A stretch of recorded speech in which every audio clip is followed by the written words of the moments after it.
You begin your walk to the great land gate, just as the last light fades from the sky, the evening settling into a deep blue that will soon become black. The streets you follow are nearly empty now, the merchants gone home, their stalls shuttered with heavy wooden panels, the donkeys and porters already retreated to their quiet courtyards.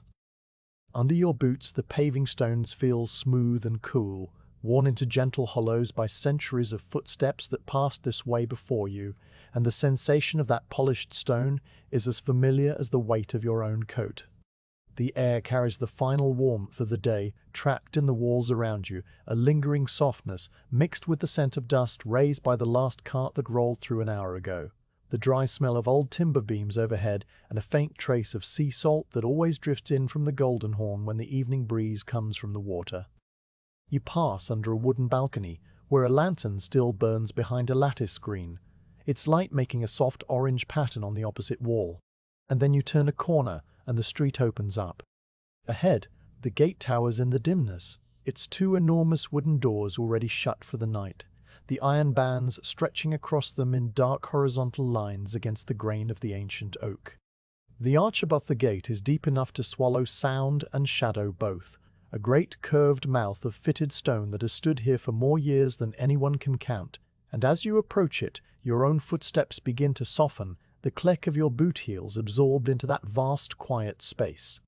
A single lantern hangs from a bracket on the inner wall of the gatehouse, its flame perfectly steady inside the glass chimney, casting a warm pool of light that reaches just far enough to touch the iron bolt and the first few cobblestones of the road. Outside that circle of light, the world is all shades of grey and charcoal, the city walls rising in massive silent blocks. A fellow Janissary named Selim is standing by the guard alcove when you arrive. He has already gathered his small things, a cloth bundle and a water flask, and he looks up at you with the calm, unhurried expression of a man who has spent many hours in the deep quiet. There is no ceremony between you, no formal exchange of words, only a single slow nod that transfers the stillness from one keeper to the next. His eyes are heavy, but peaceful, and as he steps past you, his shoulder brushes the stone arch for just a moment before his footsteps begin their slow retreat along the street you just walked. You listen to that sound until it fades completely, and then you are alone with the gate. You take your place in the alcove, letting the shaft of your halberd rest against the stone beside you. Its weight is already familiar to your hand, the wood polished smooth by the grip of other guards who held this same post in other years, and you can feel the 3 small knots in the grain that you always locate with your thumb. Your long woolen coat hangs heavy on your shoulders, its thick fibers still holding a faint scent of cedar from the storage chest, and the sash at your waist sits in its accustomed groove just above your hip. Everything is as it should be, and the quiet of the night begins to settle around you like a physical thing. You check the small water clock that stands on a stone shelf inside the alcove, watching the slow, rhythmic drip that marks the passage of the hours, a sound so steady and soft it becomes part of the silence rather than breaking it. The water level has dropped just past the second mark since Selim must have refilled it, and you make a mental note of the time without any need for hurry. Next you adjust the position of the lantern hook, sliding it slightly to the left so that the light falls more directly on the wicket door set into the larger gate leaf, a small door just tall enough for one person to pass through without opening the great doors themselves. You slide the small viewing panel open, peer out into the darkness beyond, and see nothing but the empty road vanishing into the black countryside. The fields invisible, the distant hills, only a deeper shadow against the sky. The air that comes through the opening is cooler than the air inside the walls, and smells of dry grass and wild thyme. You close the panel gently, slide the small bolt home with a muffled click, and settle your back against the cool stone of the gatehouse wall. The stone is smooth here too, worn by the shoulders of centuries, and its chill seeps slowly through the wall of your coat in a way that is not uncomfortable, only grounding. The city behind you has already begun its long descent into sleep. Somewhere far off, a charcoal seller slides his heavy wooden shutters closed for the night, the low rumble of wood on wood echoing once and then disappearing. A dog barks twice in a distant courtyard, its voice a lonely, hollow note, and then it falls silent, settling into whatever warm corner it has found. You can hear the faint trickle of a fountain in the small moss garden behind the wall, its water moving without pause in a soft, continuous murmur that never changes and never stops. The first hour of a watch is always about listening, and you listen now with the patient attention that comes from doing this same thing on many nights before.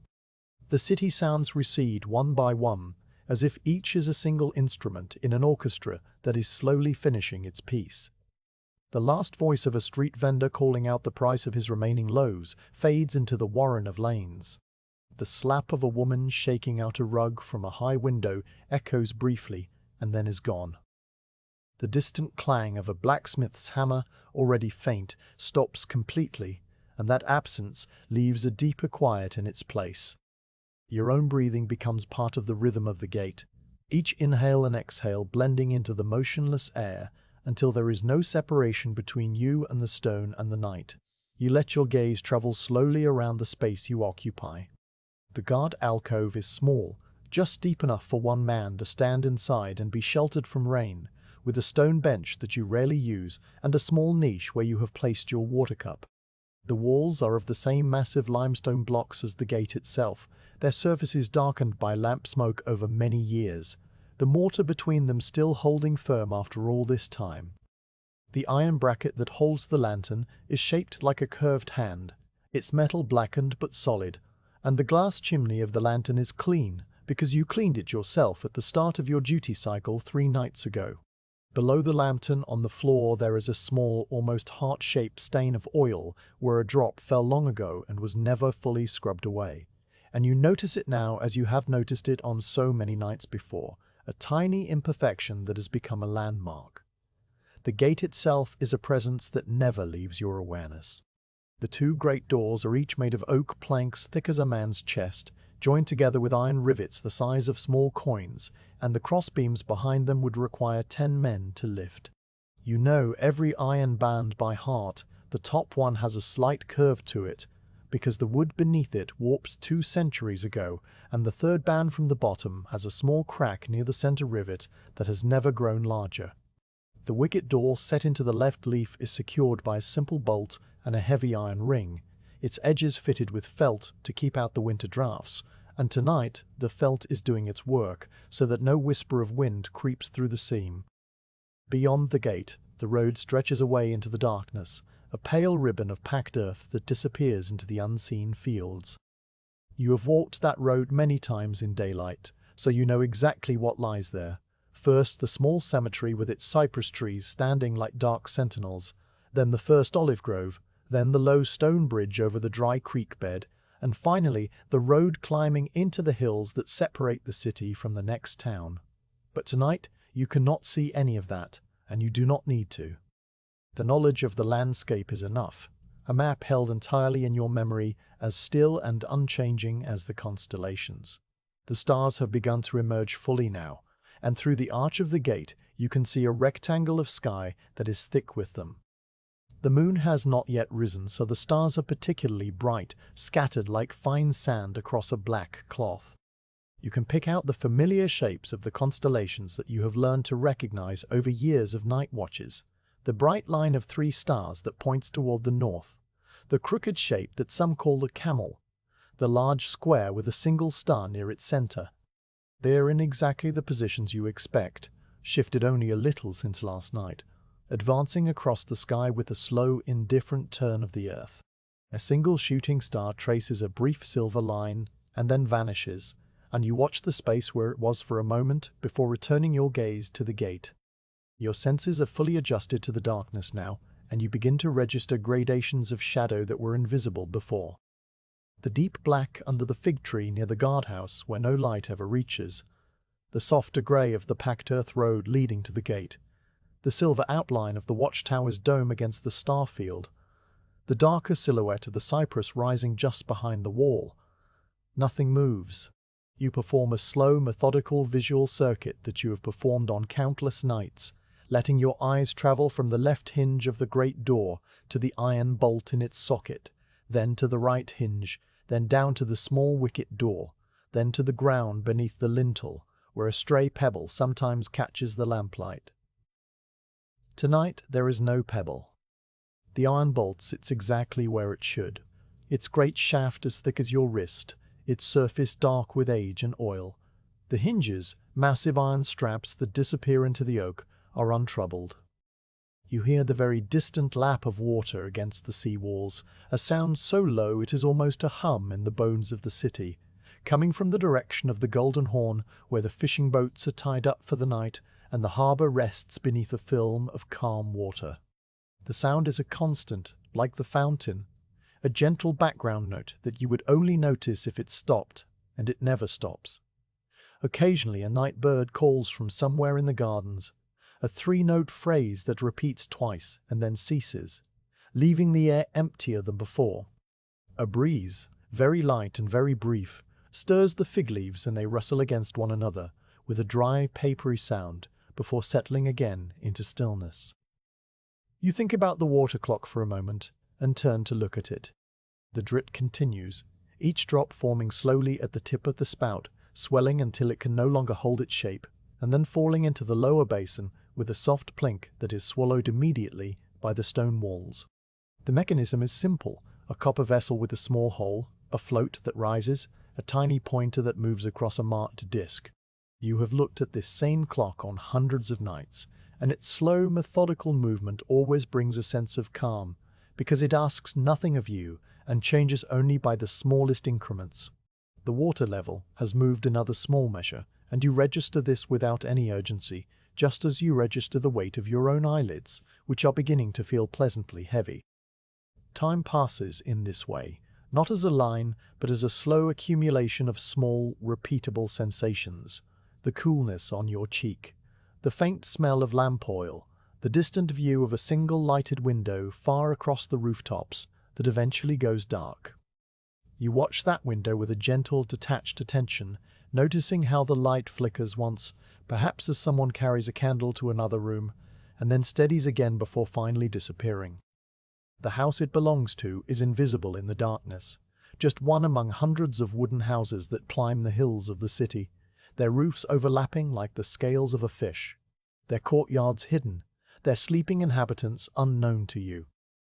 And yet that single lighted window has been a small companion for part of your watch, and its absence leaves a subtle shift in the texture of the night. Your body settles deeper into its posture. Your shoulders, which you did not realize were slightly raised, relax against the stone. Your breathing slows. The halberd leans securely in its corner, and you feel its presence without needing to look at it. Your wool coat has absorbed the coolness of the air and now holds it as a comfortable weight, neither warm nor cold, just a boundary between you and the world. The sash at your waist is slightly looser than it was when you first tied it, and you resist the small impulse to tighten it, knowing that the feeling will pass and that the sash knows its own proper tension. You remember, without any effort, the other nights you have stood in this same spot. There was a night in winter when frost formed on the iron of the gate, and your breath hung in the air in white clouds. There was a night in spring when the scent of jasmine was so strong it seemed to soak into your coat. There was a night in autumn when the wind from the sea rattled the wicket door, and you had to wedge a small piece of wood into the frame to keep it still. Tonight is none of those nights. Tonight is a night of deep calm, with no wind, no frost, no scent, except the clean mineral smell of old stone, and a hint of the sea. A night that seems to have been made for nothing but stillness. You take a slow walk along the length of the gate, your boots making a soft, rhythmic sound on the stone.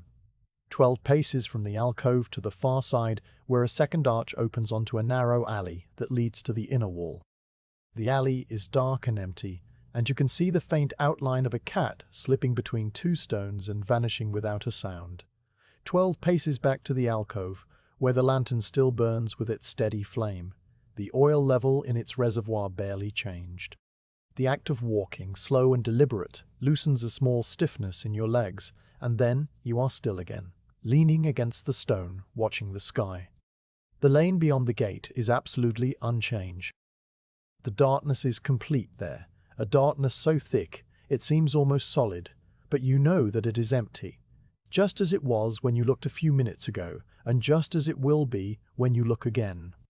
This is the nature of the watch, a quiet, repeating cycle of attention and reassurance, each moment identical to the one before and the one after, a gentle, unvarying rhythm that asks for nothing but presence.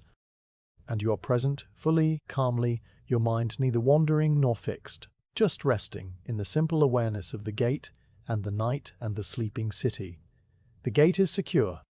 The city rests behind you, its thousands of rooms and courtyards, its gardens and fountains, its minarets and domes, all wrapped in the same deep stillness.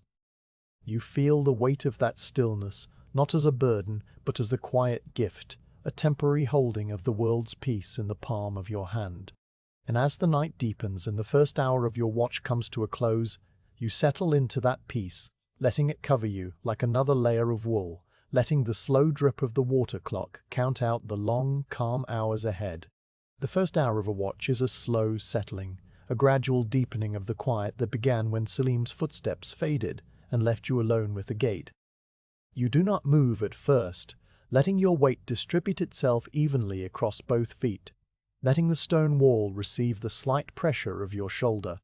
And in this stillness the last faint echoes of the waking city dissolve one by one until they are no more than memories of sound. The charcoal cellar's shutters have long since closed, and the low wooden rumble that you heard a short while ago now belongs to the past, a sound that will not come again until the morning. The dog that barked twice in its distant courtyard has curled into a ball of warm fur and does not stir. Even the fountain in the moss garden behind the wall seems to have softened its voice, though you know this is only an illusion born of your own deepening attention, for the water moves at the same rate it has always moved, a steady trickle that never alters its pitch or volume. Your breathing gradually matches the rhythm of the gate, each exhale a long, slow stream that merges with the motionless air, and after a while you cannot tell where your own quiet ends and the quiet of the city begins.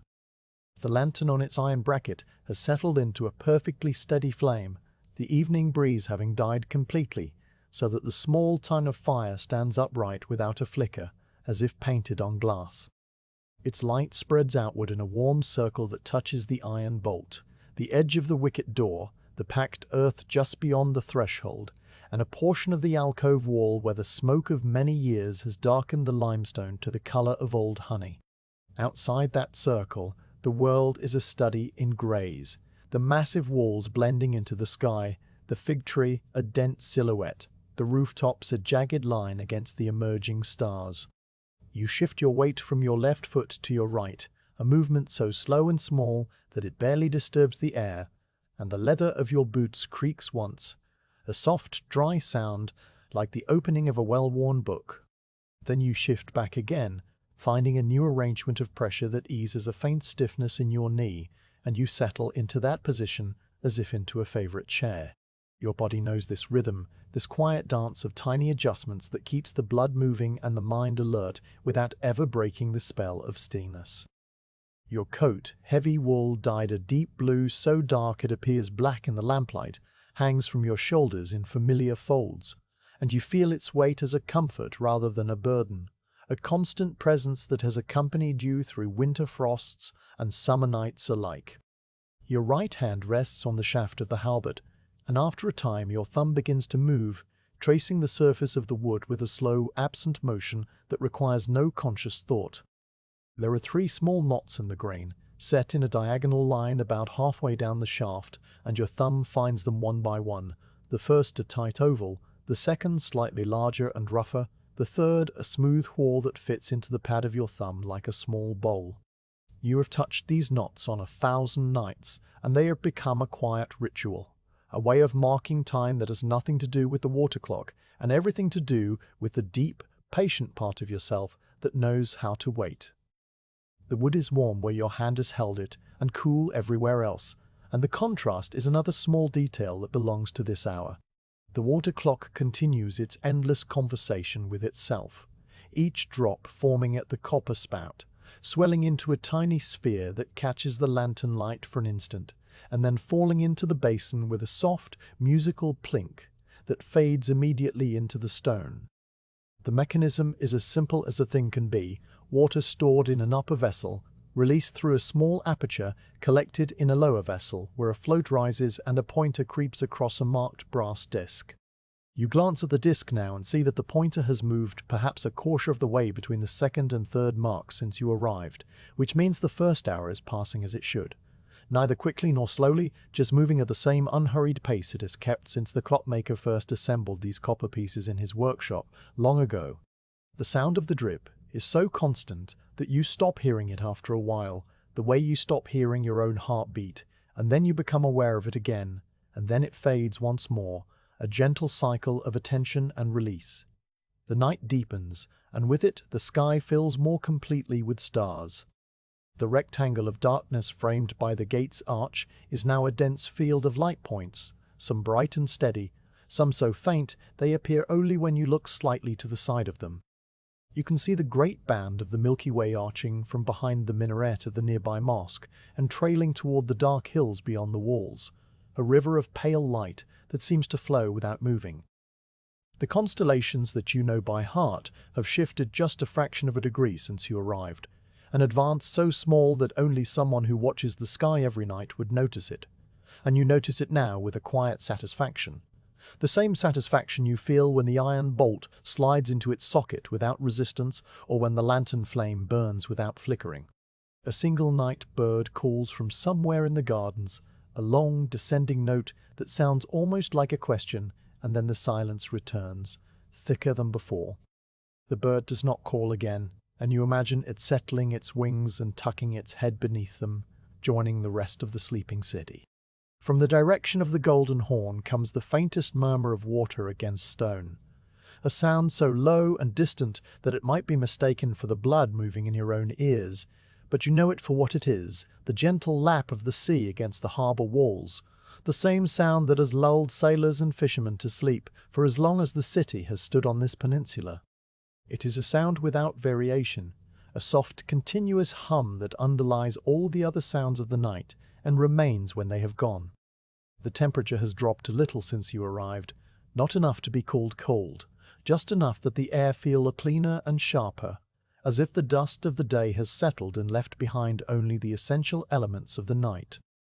The stone of the gatehouse wall is now noticeably cooler than the air, and you can feel that coolness seeping through the thick wool of your coat and into the muscle of your shoulder, a sensation that is grounding rather than uncomfortable. You breathe in deeply, and the air that enters your lungs is cool and faintly salty, with a trace of something green and alive, perhaps wild thyme from the hills beyond the walls, or mint from a courtyard garden nearby. You exhale slowly, and your breath makes no vapor, for the night is not cold enough for that, but you feel the warmth of it leaving your body and merging with the larger stillness. Your eyes, fully dark adapted now, can distinguish textures that were invisible an hour ago. The surface of the great oak doors is not a uniform black, but a landscape of grain lines and small knots, each one a record of the tree's long life before it became a gate. The iron rivets that secure the crossbeams are not smooth, but pitted with tiny irregularities, where the blacksmith's hammer struck centuries ago, and a faint bloom of rust, no larger than a thumbprint, has appeared near the third rivet from the bottom, a bloom that you check every night to make sure it does not grow. It has not grown, and you note this fact with the same quiet attention with which you note the position of the pointer on the water clock, the steady flame of the lantern, and the absence of any sound that does not belong. A moth has found the lantern, a small pale creature that flutters around the glass chimney in a soft, uncertain orbit, its wings brushing the glass with a sound so faint it is almost not a sound at all.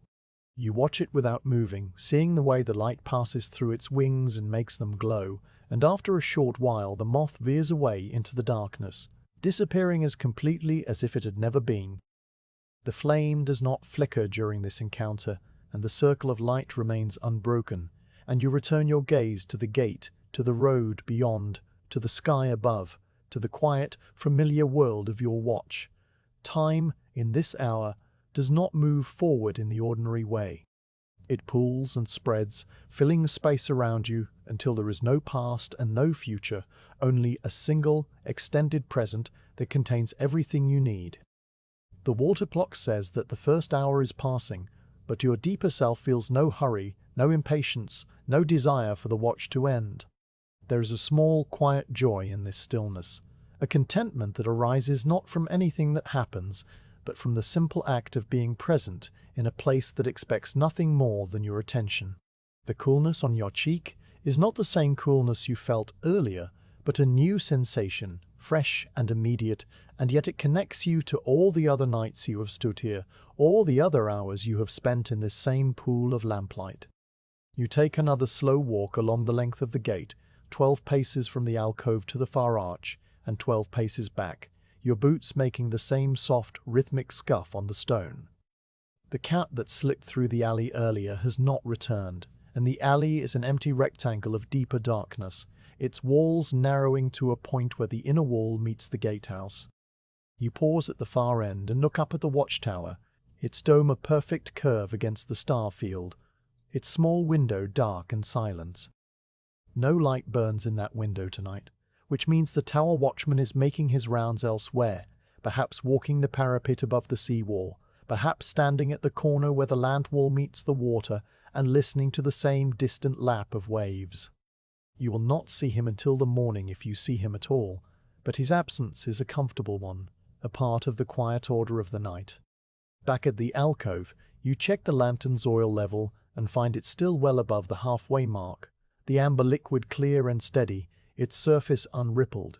The wick is trimmed and burns cleanly, without smoke, and the glass chimney is warm but not hot to the touch. You wipe a small smudge from the glass with the edge of your sleeve, a smudge that you left there yourself when you lit the lantern at the beginning of your duty cycle, and the cloth comes away with a faint grey mark that you rub between your fingers until it disappears. Then you return your hand to the halberd, your thumb finding the 3 knots, your breathing slow and deep, your attention resting lightly on the gate and the road and the sky. The city behind you is now fully asleep, its thousands of inhabitants wrapped in their blankets and their dreams, unaware of the quiet figure standing at the great gate.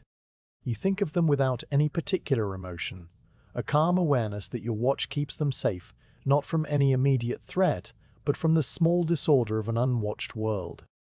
The gate is closed and bolted, the wicket door is secure, the water clock drips, the lantern burns, the stars turn, and all is well. The first hour has passed in this way, a slow accumulation of small, repeatable sensations that have no name and need no name, and the second hour is already beginning, just as gentle and unhurried as the one before.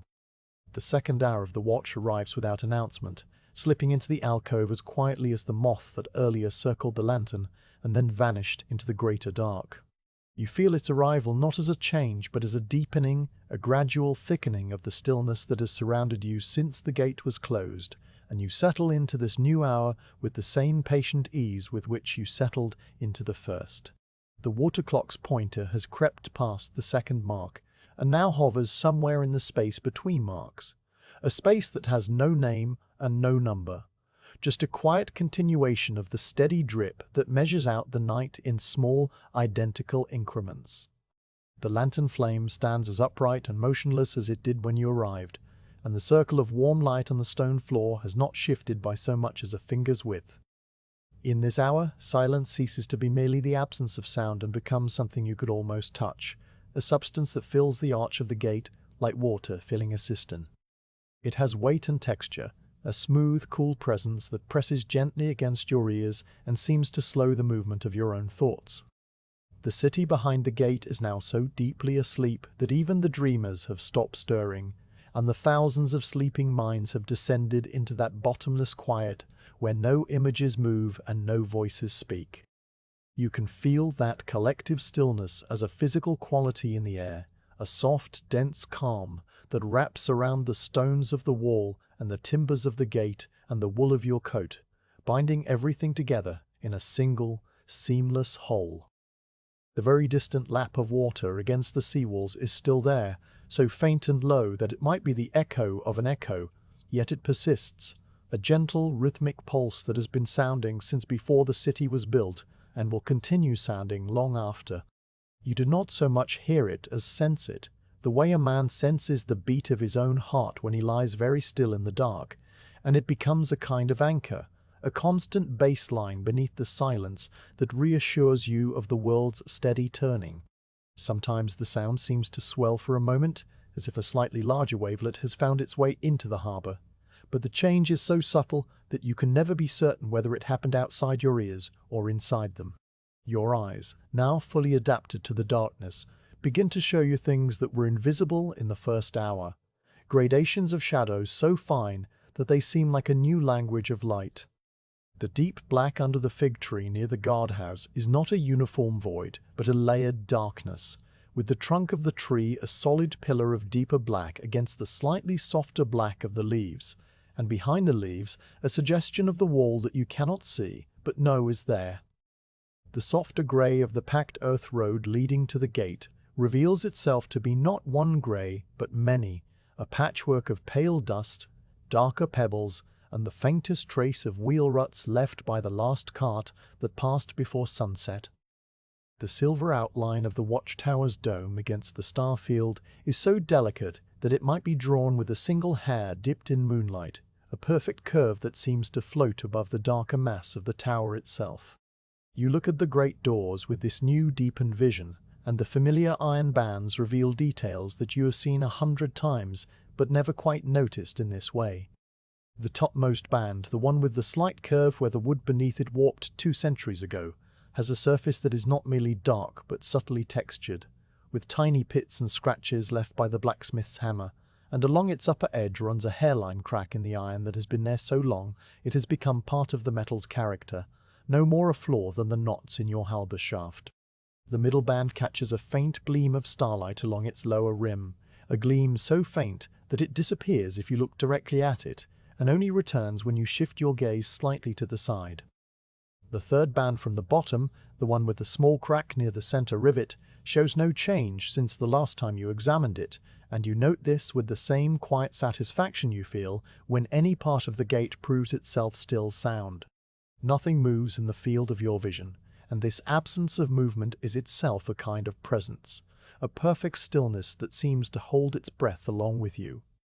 The fig leaves do not stir, for the breeze that moved them earlier has died completely, and the air is now as motionless as the stone.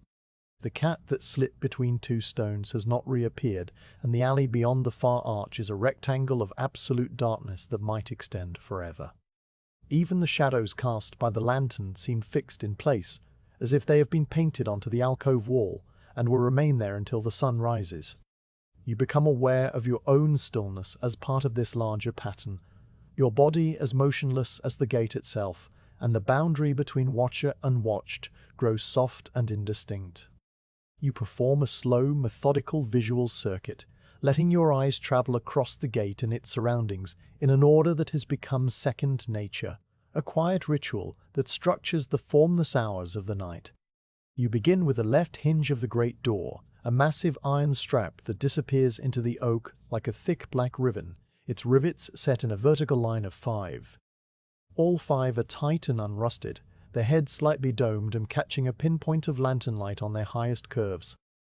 Then your gaze moves to the iron bolt, that great shaft of dark metal as thick as your wrist, resting in its deep socket with the heavy certainty of something that will not move unless 10 strong men put their shoulders to it.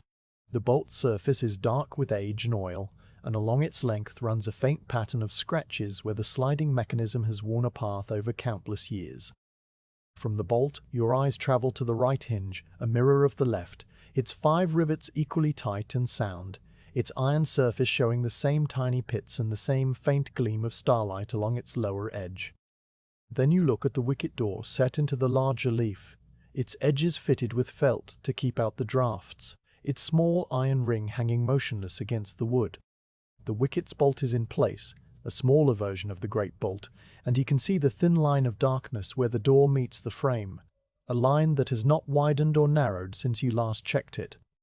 Then your gaze drops to the ground beneath the lintel, the packed earth just inside the threshold where a stray pebble sometimes catches the lantern light, and tonight there is a small flat stone there, no larger than an olive pit, that you do not remember seeing earlier. It has not moved, and it poses no threat to anything, and you simply note its presence before moving on.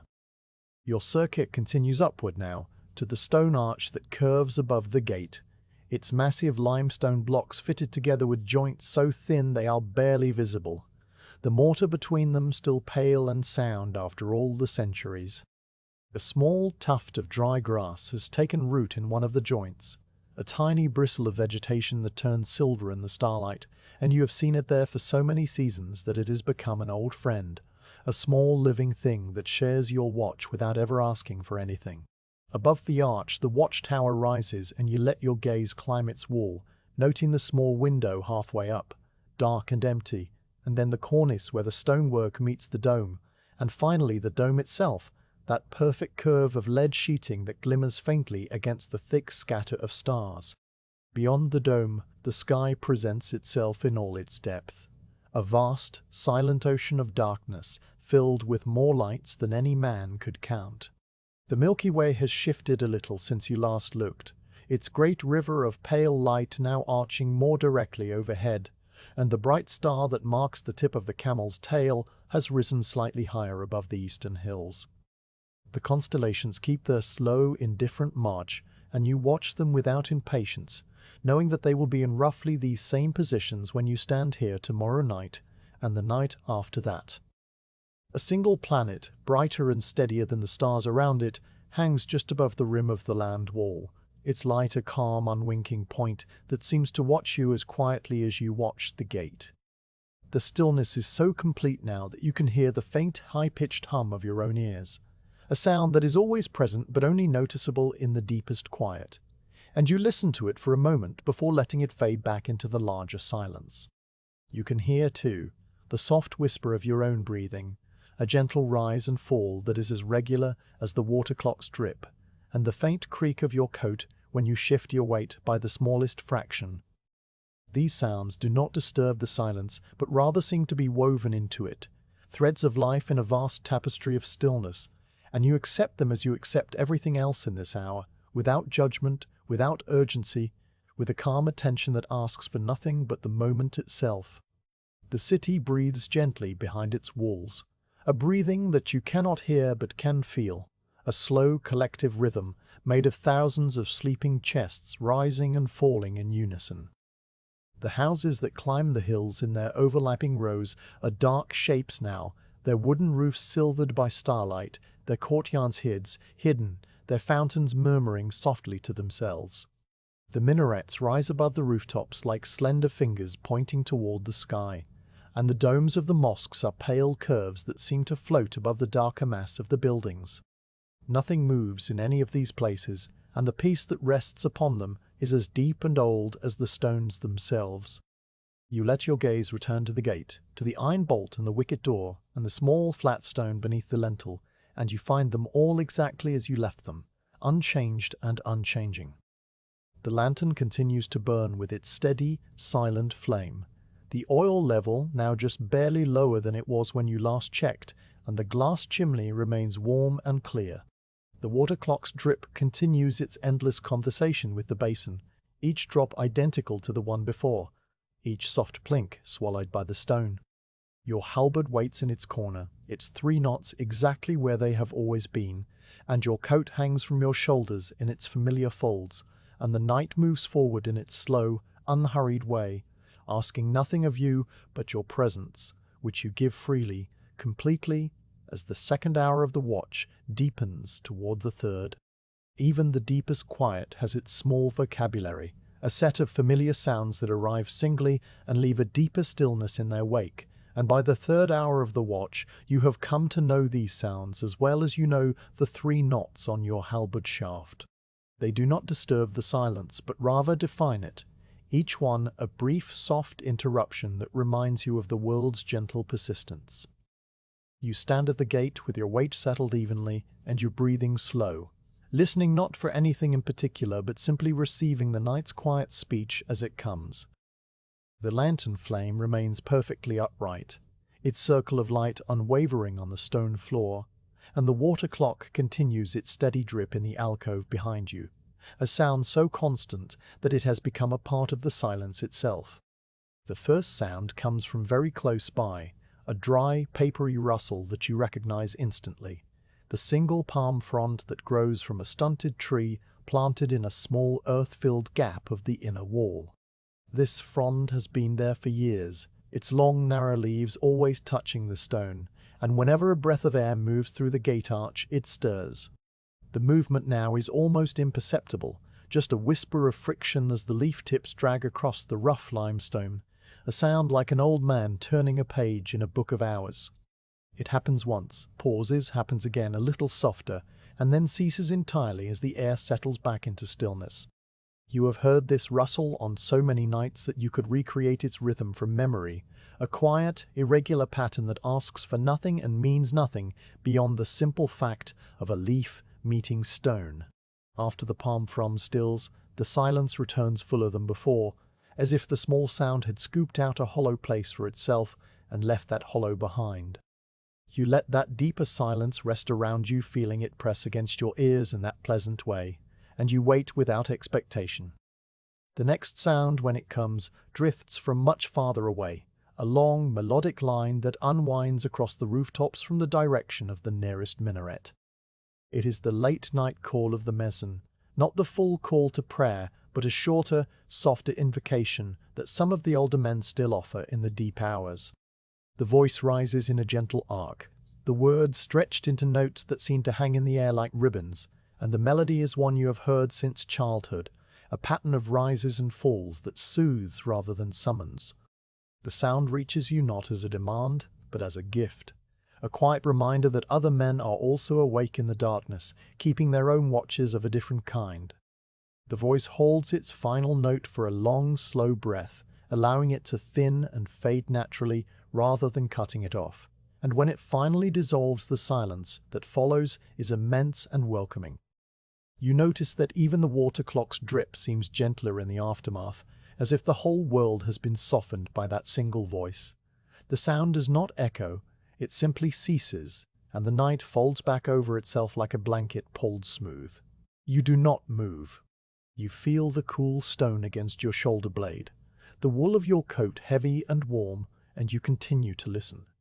From the direction of the main thoroughfare, somewhere deep inside the city, a new sound begins to emerge. At first it is so faint that you are not certain you hear it at all, a barely perceptible rhythm that might be the beating of your own heart, but it grows gradually more distinct. It is the measured clop of a horse's hooves on paving stones, a slow full-beat cadence that speaks of a walking pace, unhurried and steady. You know this sound too. It belongs to one of the city guards making his slow circuit along the broad avenue that runs from the palace district to the commercial quarter. The horse is an old grey gelding with a white blaze on its forehead, a patient animal that knows its route by heart and requires no guidance from its rider. The sound grows from a whisper to a clear tread, each hoof landing with a solid, deliberate strike that echoes briefly between the shuttered shop fronts, and you can track the rider's progress by the slight changes in volume and direction as he passes one intersection after another. The hoofbeats reach their loudest point when the horse crosses the open square just behind the gate district, and for a few moments you can hear the individual strikes so clearly that you can count them. 1, 2, 3, 4, the slight pause of the animal shifting its weight, and then the pattern repeats. The sound is comforting in its regularity, a proof that the city's order is maintained even in the deepest hours, and you picture the guard riding with his lantern held low, his cloak wrapped around his shoulders, his eyes moving slowly across the darkened doorways. Then the sound begins to recede, growing softer and more distant, each hoof strike a little fainter than the one before, until it fades into a whisper, and then into a memory, leaving behind only the soft hum of the seawall waves and the constant trickle of the fountain in the mosque garden. In the quiet that follows the horse's passing, you become aware of a sound that belongs to the gate itself. It is a low, slow creak, a single note of wood settling against iron, and it comes from somewhere deep inside the mass of the left door. The great oak planks, after all, are living things in their own way. They expand and contract with the temperature. They hold the memory of the day's warmth and slowly release it into the cool night air. and sometimes they shift by a fraction of a hair's breadth, just enough to produce this soft, groaning sigh. The sound rises barely above the threshold of hearing, a deep, woody note that lasts for perhaps 3 seconds and then fades, and you feel it more in your chest than you hear it with your ears. It is the sound of the gate sleeping, you sometimes think, the way an old house will creak as it settles into its foundations, and you have never heard it without feeling a small, quiet affection for this massive construction of oak and iron that has stood here through so many centuries. The gate sigh dies away, and the night becomes so still again that you can distinguish the separate trickles within the mosque fountain's voice. There is the main stream falling from the central spout into the marble basin, a steady, liquid note of medium pitch. There is the secondary trickle, where the overflow spills into a smaller channel and runs along a groove cut into the stone. And there is the very faintest splash, where a single drop detaches itself from the lip of the basin every few moments and falls onto the wet stones below. These 3 sounds weave together into a soft, continuous chord that never changes and never stops, a chord that has accompanied your watches for as long as you have stood at this gate. A cat slips between 2 stones at the base of the inner wall, appearing from some hidden crevice and vanishing into another with the silent grace that cats possess. You do not hear the cat's footfalls, for its pads are soft and silent on the stone, but you hear the faint scuff of a tiny pebble displaced by its passage, a single click that sounds very loud in the deep stillness. The cat itself is a shadow among shadows, a small grey shape that moves once and is gone, and the pebble settles into its new position and will remain there until another night creature dislodges it. The sound of the pebble is sharp and brief, a single note of stone on stone, and after it fades the fountain's chord seems louder than before, though you know it has not changed. You shift your weight by a small degree, and the leather of your belt creaks once, a dry, familiar sound that you have heard 1,000 times. You notice it without attention, the way you notice your own breathing, and you return to the deeper listening that the watch requires. The late-night call from the minaret will not come again until just before dawn, and the horse will complete its circuit on the far side of the city and not pass this way again for another 2 hours. The palm frond is still. The gate is still. The city is still. From somewhere beyond the land wall, out in the dark countryside that you cannot see, comes the distant, wavering cry of a night bird that you do not know the name of. It is a long descending note that sounds almost like a question, repeated twice, and then not repeated again, and you imagine the bird perched on a branch of an olive tree in the first grove beyond the small cemetery, its head cocked, its eyes bright in the starlight. The sound is lonely without being sad, a single thread of life in the vast, dark silence of the fields, and you receive it with the same calm attention you give to everything else. The countryside stretches away into the darkness, mile after mile of olive groves and wheat fields and low stone walls, all of it invisible, all of it resting under the same star-filled sky, and the bird's cry is the only sign that any creature is awake out there. The sea, too, has its own quiet voice that comes and goes depending on the direction of the air.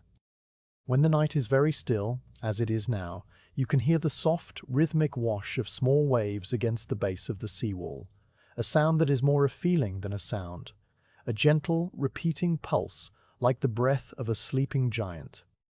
It is a sound of endless patience, of water meeting stone in the same way it has met stone for all the ages of the world, and it underlies all the other sounds of the night like a deep, continuous bass note. Sometimes a slightly larger wavelet will arrive, sent by a boat passing far out on the Bosphorus, and the wash will swell for a moment, a soft, liquid exhale that rises and falls and then returns to its regular rhythm. You have heard this rhythm on calm summer nights when the sea was like glass, and on windy autumn nights when the waves slapped harder and the spray reached the top of the wall. And through all of it, the sea has never stopped speaking, never stopped its quiet, patient conversation with the stones of the city. The lantern, too, has a sound, though it is so faint that you can only hear it when every other sound has ceased. It is a tiny, continuous hiss, the whisper of the flame consuming the oil, a sound that is almost too high to register, but that you become aware of in these deepest stretches of the watch. It is the sound of light being made, of matter transforming slowly and silently into warmth and illumination, and it has been present since the moment you lit the wick, and will be present until the moment you extinguish it at dawn.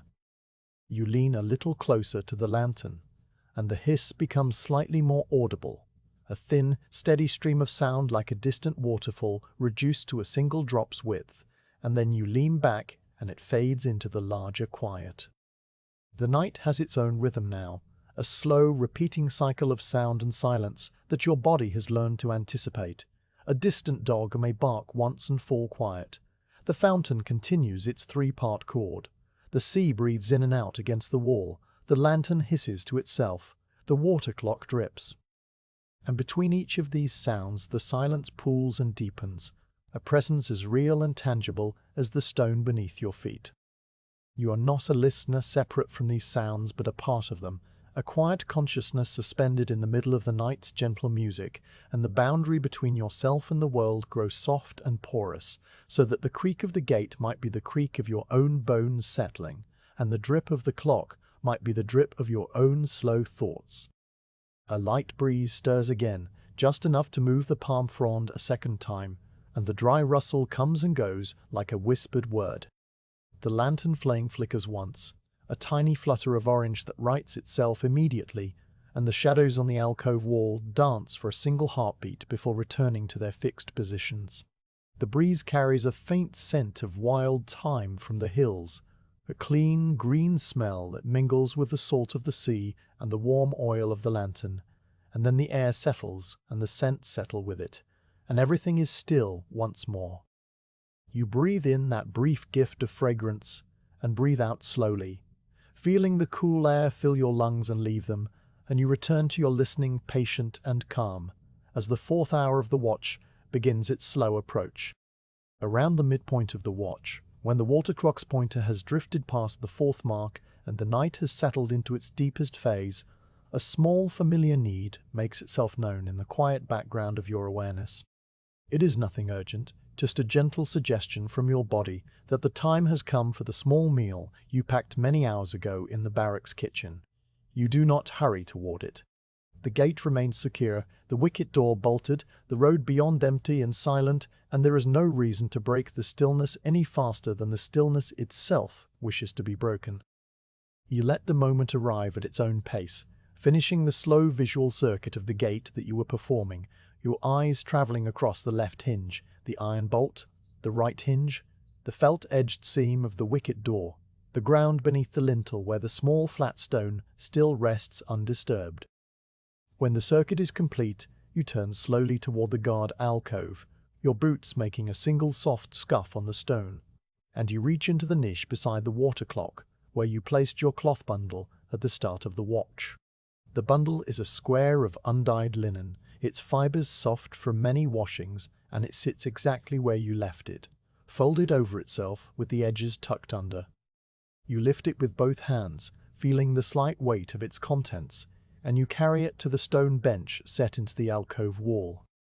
The bench is cool through the wool of your coat when you sit, a smooth, dark slab that has been polished by the seated weight of guards across many generations, and its surface holds a faint chill that is not unpleasant, just another texture in the night's quiet fabric.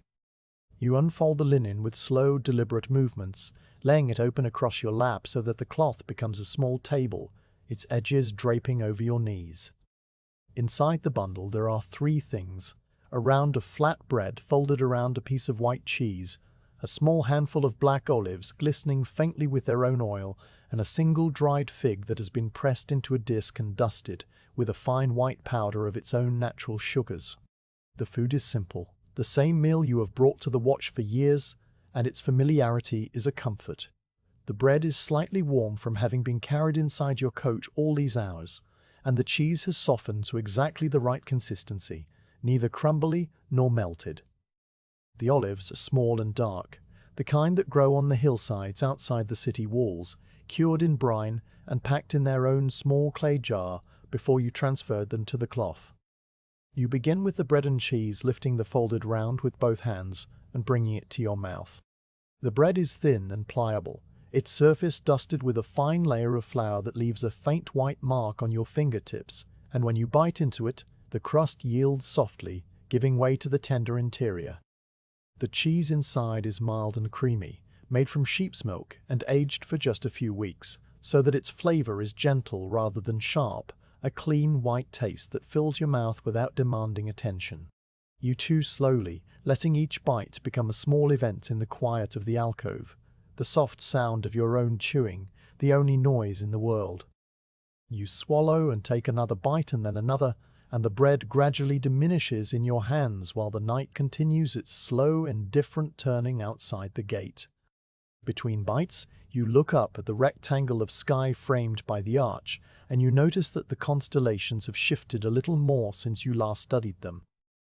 The bright star that marks the tip of the camel's tail has climbed higher above the eastern hills, and the large square formation with the single star near its center has rotated perceptibly toward the west.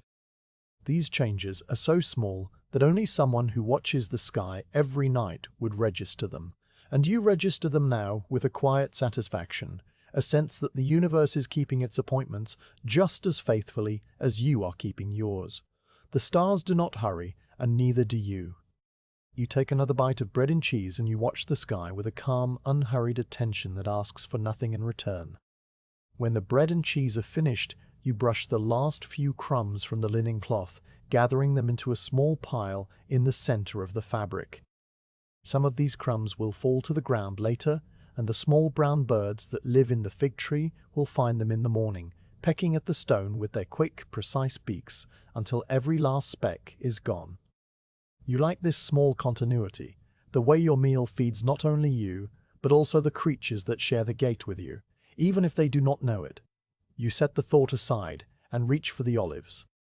The olives are cool and firm, their skin smooth and dark, and you take them one at a time, placing each on your tongue and drawing the flesh away from the pit with your teeth. The flavor is salty and rich, a deep, earthy taste that reminds you of the hillsides where the trees grow, their gray-green leaves shimmering in the afternoon sun. You eat the olives slowly, savoring each one, and you collect the pits in a small pile at the corner of the linen cloth. Later you will toss these pits into the small garden behind the wall, where they will settle into the soil and perhaps in some distant season send up a slender green shoot that may or may not become a tree. The possibility is enough, a small gift to a future you will never see. After the olives, there is only the dried fig, pressed into its flat disc and dusted with sugar. You lift it with 2 fingers and examine it in the lamplight, noting the way the light passes through its thin edges and makes them glow like amber. The fig is sticky and sweet, its texture dense and chewy, and you eat it in small bites, letting each piece dissolve slowly on your tongue. The sweetness is a quiet pleasure, a small bright note in the long, deep chord of the night, and you enjoy it without rushing, without wanting more than what you have. When the fig is finished, you lick the faint residue of sugar from your fingertips, and then you wipe your hands on the edge of the linen cloth, leaving a small dark smudge that will wash out easily in the morning. You reach now for the small clay cup that sits on the stone shelf beside the water clock, a simple vessel with no decoration, its rim worn smooth by your own lips over many nights. You fill the cup from the earthenware jar that stands in the corner of the alcove, a tall, porous jug that keeps the water cool through the slow evaporation of moisture from its surface. The water pours with a soft, liquid sound, a brief interruption of the fountain's distant chord, and it settles into the cup with a small swirl that catches the lantern light for just a moment.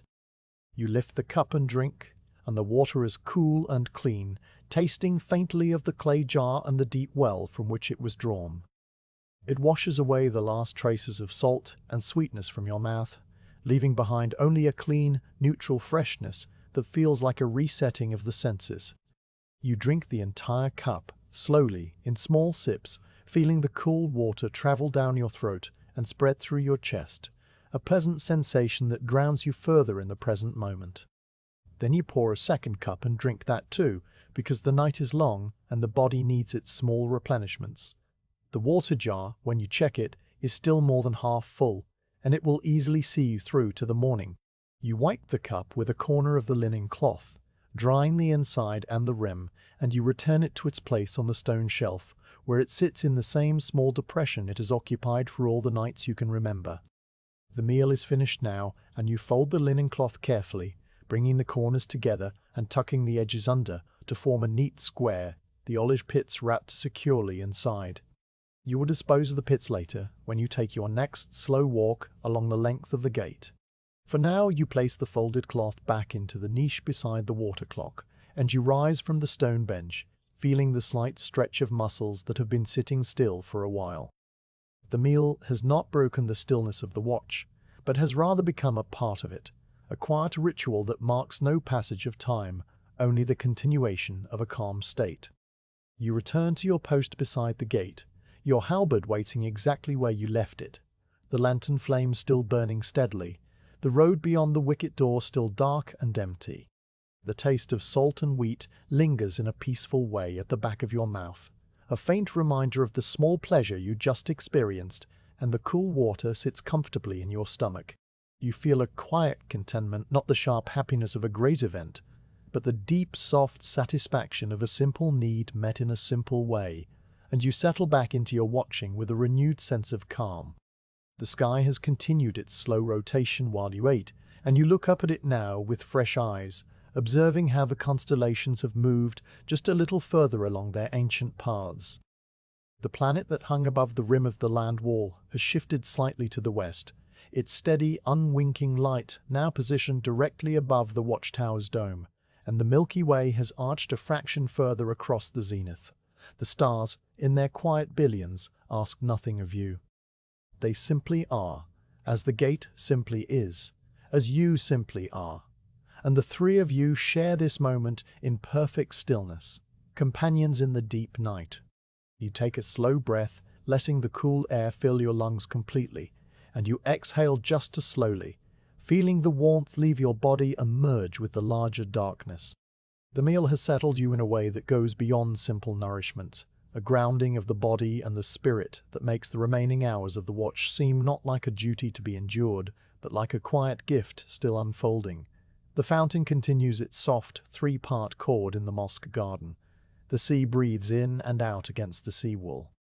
The water clock drips, and the lantern hisses, and the gate sighs once, very softly, as if acknowledging the small companionship of your presence.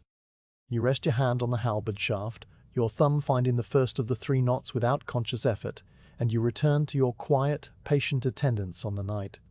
After many hours of standing, the body begins to speak in a different language, a quiet vocabulary of small aches and gentle heavinesses that are not pain, but simply information. A slow accounting of the weight of the tools you carry and the stone you stand upon. You have been at the gate long enough now that the water clock's pointer has travelled well past the midpoint of its brass disc, and the night outside the arch has reached that deep, still phase where even the stars seem to hang motionless. Your awareness, which earlier moved outward to the sounds of the city and the textures of the darkness, now turns slightly inward, attending to the familiar landscape of your own body with the same patient attention you have given to the gate and the road and the sky. The halberd is the first thing you notice, though in truth you have been holding it all night. Its shaft rests against the stone beside you, and your right hand has been wrapped around it so long that the wood has grown warm where your palm and fingers touch it. The shaft is made of ash, a dense, pale wood that was chosen for its strength and its willingness to be smooth, and the hands of countless guards before you have polished it to a surface that feels almost like silk under your thumb. You lift the halberd slightly, feeling its full weight for the first time in hours, and the heft of it is substantial but comfortable, a solid grounding presence that has been with you through every watch you have ever stood. The iron blade at the top is dark and clean, its edge a faint line of slightly brighter metal where the grindstone touched it last, and the counterweight at the base is a simple iron ball that keeps the weapon balanced whether you hold it upright or let it rest at an angle. You shift your grip, moving your hand down the shaft by a few inches, and the change of pressure brings a small awareness of the muscles in your forearm, a faint, pleasant tiredness that speaks of long use rather than strain. You flex your fingers once, feeling the joints move, and then you close them again around the wood, finding the 3 knots with your thumb in their familiar diagonal line. The knots are a comfort, a small unchanging detail in a world of small unchanging details, and you trace them now with the slow, absent motion that has become a habit over the years. The wood is cooler below where your hand has been holding it, and the contrast is another small sensation that keeps you connected to the present moment. Beyond the halberd, your body has begun to register other weights and pressures. Your wool coat, which at the start of the watch was simply a warm presence on your shoulders, has now become a distinct garment with its own geography of folds and tensions.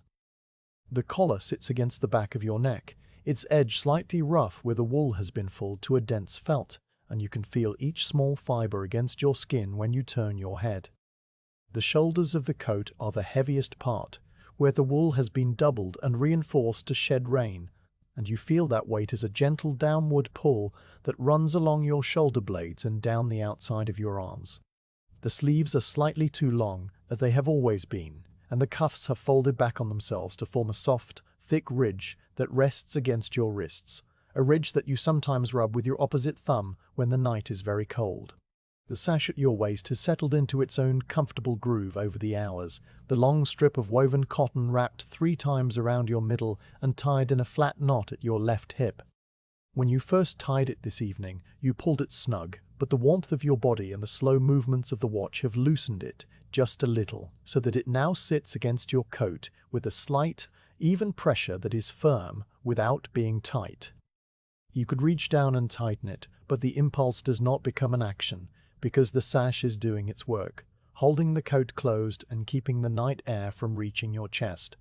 And the slight looseness is not a flaw, but a part of the garment's long, slow conversation with your body. Your boots have become a part of you in a different way. They are made of thick leather, dyed a dark brown and stitched with heavy waxed thread, and they rise to just below your knees, where they are secured with a pair of leather straps and small iron buckles.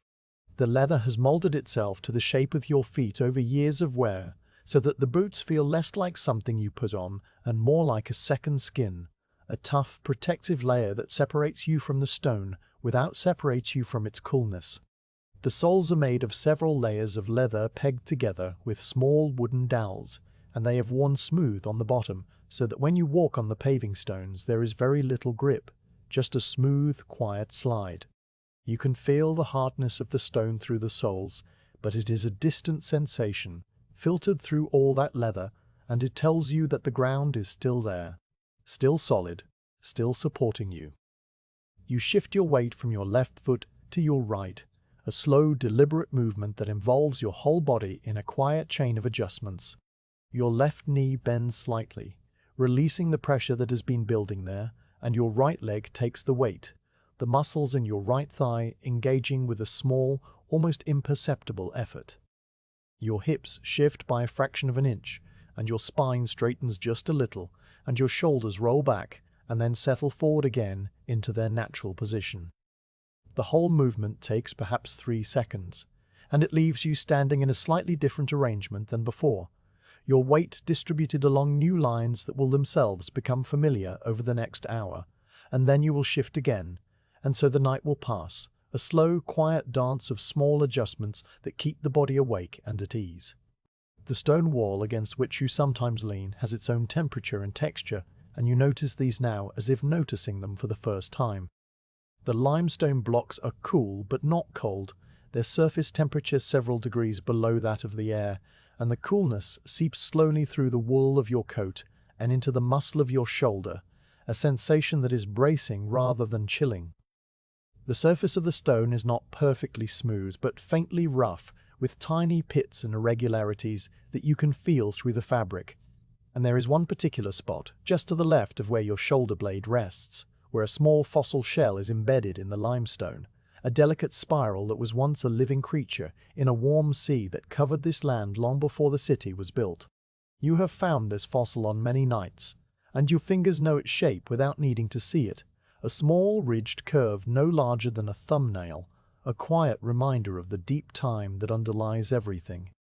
A very light dew has begun to settle on the outer stones of the gate arch, a thin film of moisture that forms so gradually you cannot see it happening, but can only notice its results after the fact. The stones just beyond the wicket door, where the night air reaches them directly, have taken on a slightly darker colour, their grey deepening toward charcoal, and the surface of the great iron bolt glistens with a faint, even sheen that makes it look newly polished. The dew will evaporate as soon as the sun rises, but for now it is a small, silent event that changes the texture of the world, adding a subtle dampness to the air and a slight slickness to the stone. You run a fingertip along the top of the wicket door's frame, and it comes away cool and faintly wet, and you wipe the moisture on your coat where it will dry without leaving a mark. The gate itself, that massive construction of oak and iron, has responded to the dew in its own way. The wood, which was dry and dusty when you arrived, has absorbed a trace of moisture from the air, and its surface now feels slightly cool and a little tacky to the touch, the grains standing out more prominently than before. The iron bands have not rusted, for the dew is too light for that, but they have taken on a darker, richer colour, the black of the metal deepening until it seems to absorb the lantern light rather than reflect it. The small bloom of rust near the third rivet from the bottom is still there, still the size of your thumbnail, and the dew has made it slightly more visible, a faint orange-brown spot against the dark iron. You take a slow walk along the length of the gate, as you have done several times already tonight, but this walk feels different because your body is more present to you now, each step a small, deliberate act that engages the muscles of your legs and the joints of your feet.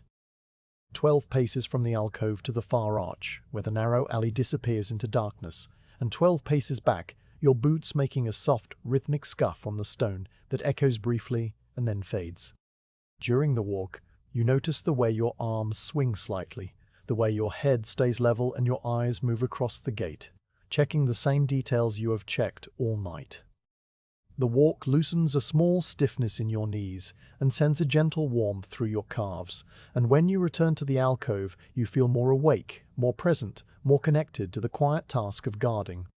You count the rivets and the iron strapping of the gate while you stand there, a number you already know, but the counting is a quiet meditation, a way of letting the mind rest while the body remains alert. There are 47 rivets in the left door and 47 in the right, each one a small, domed disc of iron that was hammered into place by a smith who died long before you were born. You count them now in groups of 5, marking each group with a slight tap of your thumb against the halberd shaft, and when you reach 47 you stop, having confirmed what you already knew, and you let the number fade from your attention as the night continues its slow, quiet passage. The crack in the left guardhouse step is still there when you look down at it, a thin, dark line that runs diagonally from the front edge of the step to the wall, and you trace it with your eyes, following its slight curve and the small chip where a piece of stone broke away years ago. The crack has not grown, just as the rust bloom has not grown, and this small constancy is another of the night's quiet gifts. You feel the weight of your coat on your shoulders, the solid heft of the halberd in your hand, the cool stone under your feet, and the gentle heaviness in your limbs that is not fatigue, but something closer to a patient, peaceful anchoring, as if your body has become as much a part of the gate as the iron bolt and the oak doors and the ancient limestone blocks. The night reaches its deepest hour without ceremony, arriving as quietly as the dew that earlier settled on the gate's iron bands, and you sense this deepening not through any clock or call, but through the sky itself, which is now open to its fullest darkness. The moon, which was already absent when you began your watch, remains below the horizon in some distant part of its monthly journey, so that no silver glare competes with the stars. Instead, the heavens present themselves as a vast, unbroken field of fine points, a scatter of light, so dense that the black spaces between the stars seem almost textured, almost alive. You lift your gaze to the rectangle of sky framed by the gate's great arch, a rectangular window into the infinite that you have looked through on so many nights, and you see that the familiar patterns are all in their places, steady and reliable, shifted only by the slow, imperceptible rotation that marks the Earth's turning beneath you. The stars are not a single uniform brightness, but a tapestry of different intensities, some burning with a steady, unwavering light, like tiny lanterns hung in the dark. others seeming to flicker just on the edge of vision, a faint, rapid shimmer that disappears when you try to look directly at it and returns only when you shift your gaze slightly to the side. This shimmering is not a property of the stars themselves, but of the great ocean of air through which their light must travel, a moving sea of cool and warm currents that bends and twists the ancient beams as they fall toward the earth.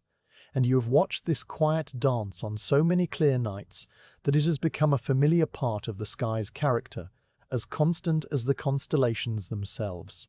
The night air is now fully cool, carrying no dust from the day's traffic, only a clean mineral chill that seems to sharpen each point of light to a finer edge.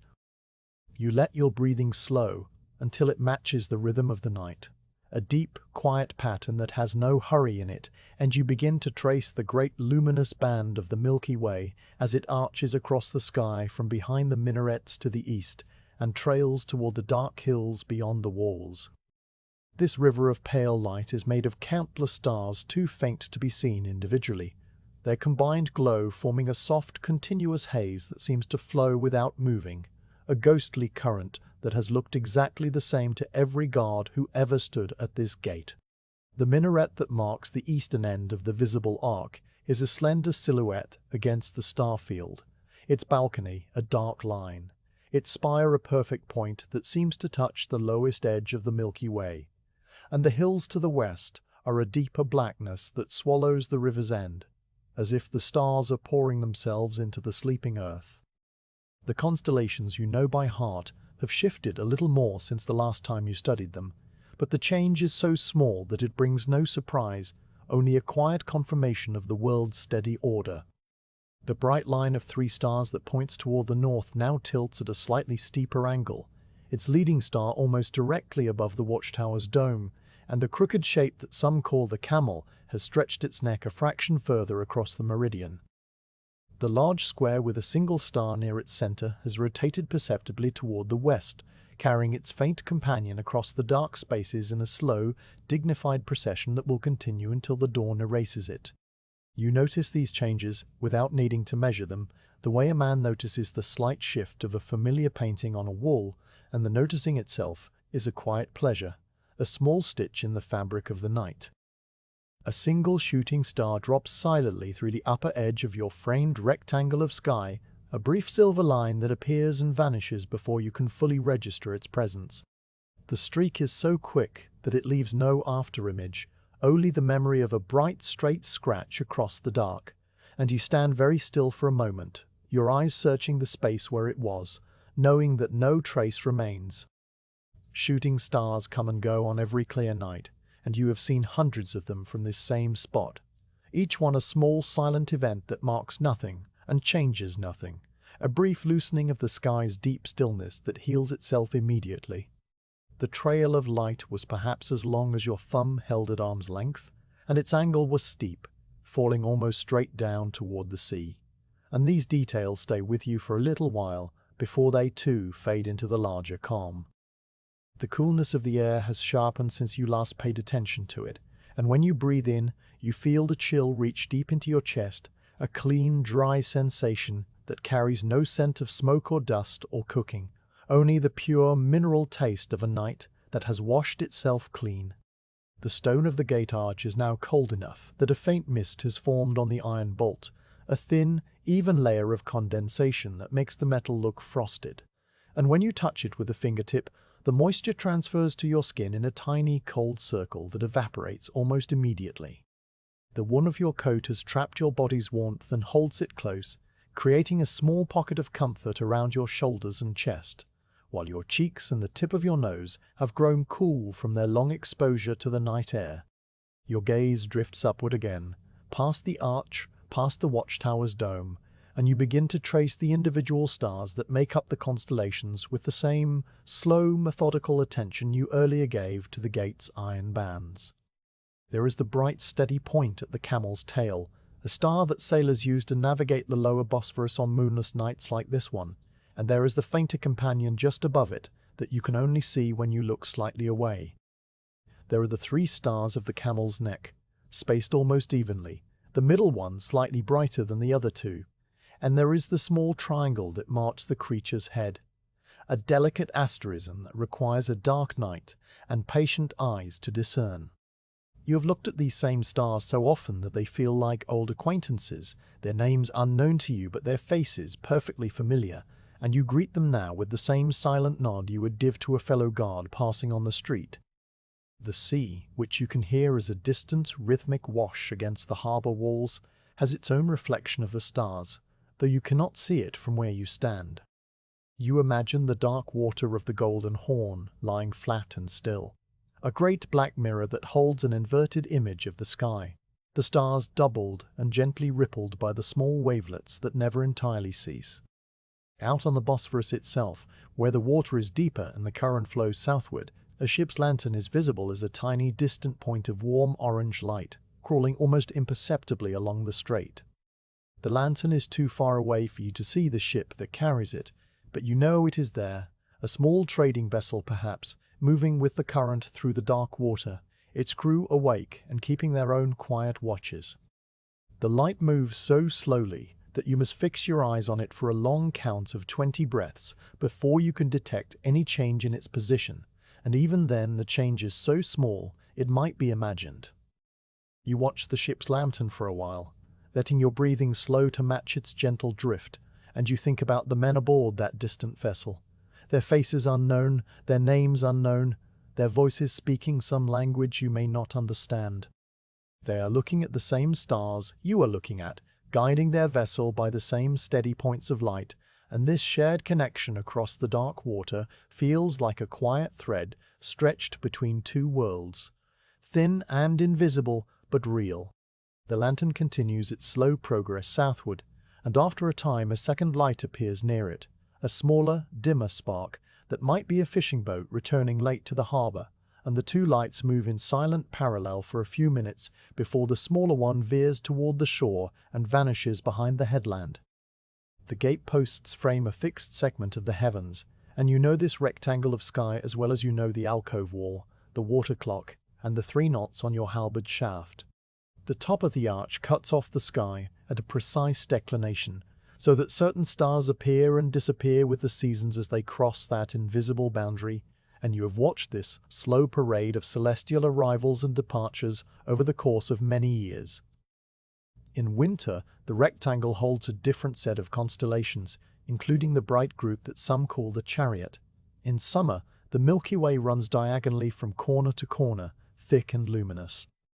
Tonight, the rectangle shows you the Camel and the Square, and a portion of the River of Light, and you note this arrangement with the same quiet satisfaction you feel when you find the iron bolt secure and the wicket door closed. The night air has grown so still now that even the palm frond near the inner wall has ceased its rustling, and the silence is complete except for the soft, constant trickle of the mosque fountain and the very distant murmur of the sea. In this deep quiet, the stars seem almost to have a sound of their own, a faint, high ringing that is not a real sound, but something your mind creates to fill the perfect stillness, and you listen to this imagined music without trying to hear it, letting it be whatever it is. The lantern behind you continues its tiny hiss, the flame perfectly steady inside its glass chimney, and the water clock strip is a soft, regular pulse that measures the hours without ever hurrying them. You take another slow walk along the length of the gate, your boots scuffing the same stone, your eyes moving across the same iron bands, and when you return to the alcove, the rectangle of sky has shifted by another small, imperceptible degree. The planet that earlier hung above the watchtower's dome has now moved a little to the west, its steady light so bright compared to the stars around it that it seems almost close enough to touch. You know this planet well. It appears in different parts of the sky at different times of the year, and on some nights it outshines everything except the moon. Tonight it is a coldissimo Predivo Rose and a small steady companion that keeps its own quiet watch over the city, and you nod to it as you might nod to a distant fellow sentinel who shares your long peaceful hours. The constellations move but never surprise, and this is the comfort of the night sky. It is a great slow clock that never needs winding, a map that always leads to the same destinations, a story told in points of light that has no ending and no beginning. You have stood here through all the seasons, watching the summer stars give way to the autumn stars and the autumn stars to the winter stars, and each change has been so gradual that you never noticed it happening, only realized afterward that the sky had rearranged itself while you were not looking. The stars you see tonight are the same stars that shone on the city when it was first founded, the same stars that shone on the fields before there was a city, the same stars that will shine on these stones long after you have stood your last watch and passed the gate to your successor. A very light breeze stirs again, just enough to move the thick leaves in a soft, dry rustle, and the cool air carries the faint smell of the sea mixed with something green and alive from the hills, and you breathe it in deeply, feeling the chills spread through your chest, and the stars seem to brighten for a moment, as if the breeze had polished them. Then the air settles, and the stars return to their steady, distant shining, and you settle with them, your weight even on both feet, your hand resting lightly on the halberd shaft, your eyes traveling slowly across the rectangle of sky where the Milky Way continues its silent, unending flow. There is a time before dawn when the entire city seems to hold its breath, a still point between the long exhale of midnight and the first tentative inhale of morning, and you have reached that time now. The water clock in the alcove has dripped its way past the deep hour marks, and the pointer rests in a space on the brass disc that has no name, a quiet interval that belongs neither to one hour nor the next. The lantern still burns, its flame steady and small, but the quality of the darkness outside its circle has changed in a way that is difficult to describe. It is not lighter, not yet, but it is somehow thinner, as if the absolute density of the midnight dark has been diluted by a single drop of grey. You notice this change, not with your eyes, but with a deeper sense, a subtle shift in the air's texture that tells you the sun is still far below the horizon, but is no longer infinitely far. The wind has dropped completely. This is the first thing you become aware of as the deep quiet settles around you, the total absence of any moving air. Earlier in the night there were small breezes that stirred the fig leaves and rustled the palm frond against the inner wall, and later there was a light breath from the direction of the water that carried the scent of the sea. But now all of that has ceased. The air is perfectly motionless, and the stillness is so complete that it feels like a presence rather than an absence, a soft, dense weight that presses gently against your skin and your ears. The flame in the lantern does not flicker, not even the tiniest waver. It stands as rigid as a painted thing, its point of light perfectly sharp, its edges unwavering. The shadows on the alcove wall are fixed in place, and they have been fixed for so long that they seem like part of the stone itself. No bird calls. This is a silence you have learned to recognize over many years of night watches, the particular quiet of the hour when even the earliest songbirds are still roosting with their heads tucked beneath their wings. The night bird that earlier gave its two questioning cries from the olive grove beyond the walls has long since fallen silent, and the gulls that will greet the dawn with their sharp, clean calls are still perched somewhere along the seawall, motionless and mute.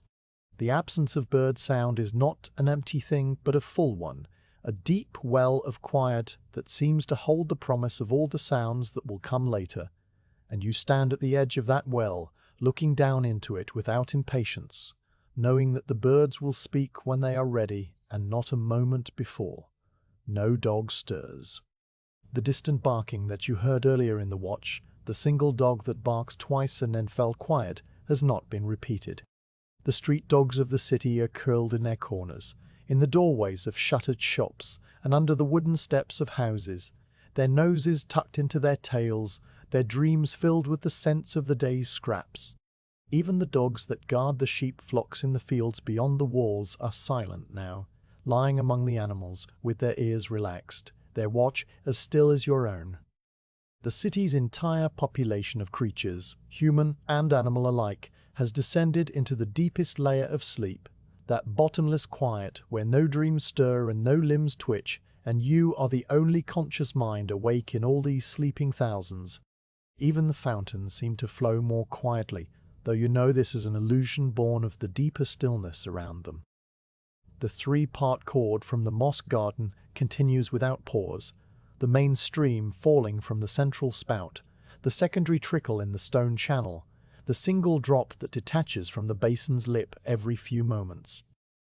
But in this hour the sounds seem to reach your ears through a layer of soft wool, their edges rounded and muted, their usual brightness subdued.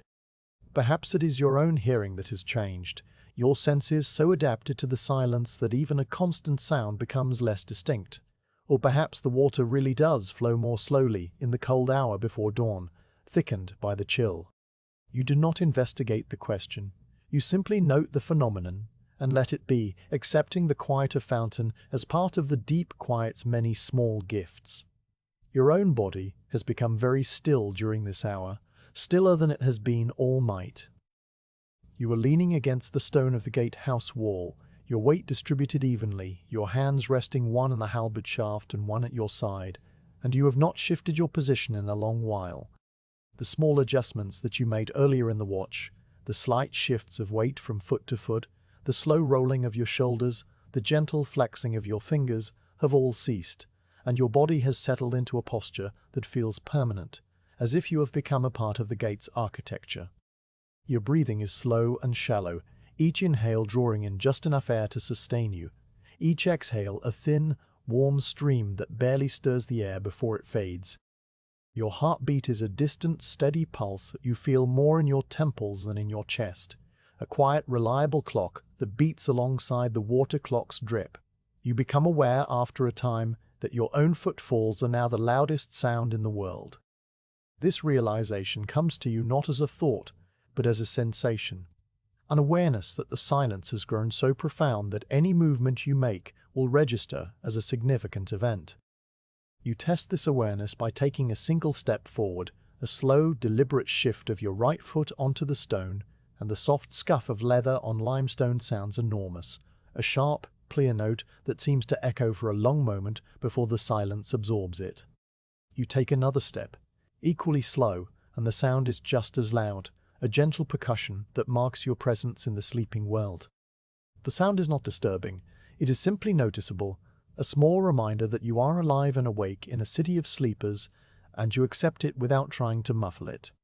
You decide, with the same unhurried deliberation with which you do everything on this watch, to open the wicket door and step outside the wall for a moment. This is not a necessary action.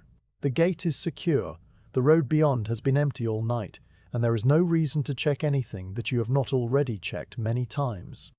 But the deep quiet invites a small change of perspective, a brief expansion of the watch's boundaries, and you feel a quiet curiosity about how the night smells and sounds on the other side of the wall. You lift the small iron bolt that secures the wicket door, a bolt no thicker than your thumb and far easier to move than the great bolt of the main gate, and you slide it back with a soft metallic whisper that seems very loud in the stillness. The felt seal around the door's edge releases with a faint sigh, and you pull the door open by its iron ring, the hinges turning without a creak because you oiled them yourself at the start of the month. You step through the wicket and into the world beyond the wall. The road that leads to the countryside stretches away before you, a pale ribbon of packed earth that disappears into the darkness. You cannot see the small cemetery with its cypress trees, nor the first olive grove, nor the low stone bridge over the dry creek bed, but you know they are there, arranged in their familiar order along the road's gentle curve. The fields on either side are invisible, their wheat stubble and wild grasses hidden by the night, but the air carries the scent of them, a clean, sweet smell of damp earth and dry grass that has been cooling since sunset, a scent that speaks of open spaces and slow growth and the patient turning of the seasons. Underneath that smell there is another, sharper and greener, the distinct fragrance of wild thyme growing among the rocks on the hillsides, and you breathe it in deeply, feeling the cool herbal air fill your lungs and refresh you in a way that the air inside the walls does not. The darkness here, outside the small circle of the lantern's influence, is nearly complete, but your eyes have had hours to adapt, and you can make out the subtle gradations of shadow that define the landscape. The road is a slightly lighter line against the darker fields, its surface showing the faintest trace of starlight reflected from the packed earth. The hills on the horizon are a deeper blackness that blocks out the lower stars, their contours smooth and rounded from millennia of wind and rain. Above them, the sky continues its slow rotation, the stars still bright, the Milky Way still flowing, but you notice now that the eastern edge of the sky, just above the hills, has begun to show a change so subtle that it is almost not a change at all, a slight thinning of the darkness, a barely perceptible shift from black to a very deep charcoal that has no name. This is the first faintest hint of the dawn, still an hour or more away, and you note it with the same quiet attention you give to everything else. You stand outside the gate for a long moment, your boots on the packed earth of the road, your breath making no vapor in the cool air, and you listen to the silence of the countryside. The silence here is different from the silence inside the walls. It is larger, more open, less shaped by the enclosing presence of the city.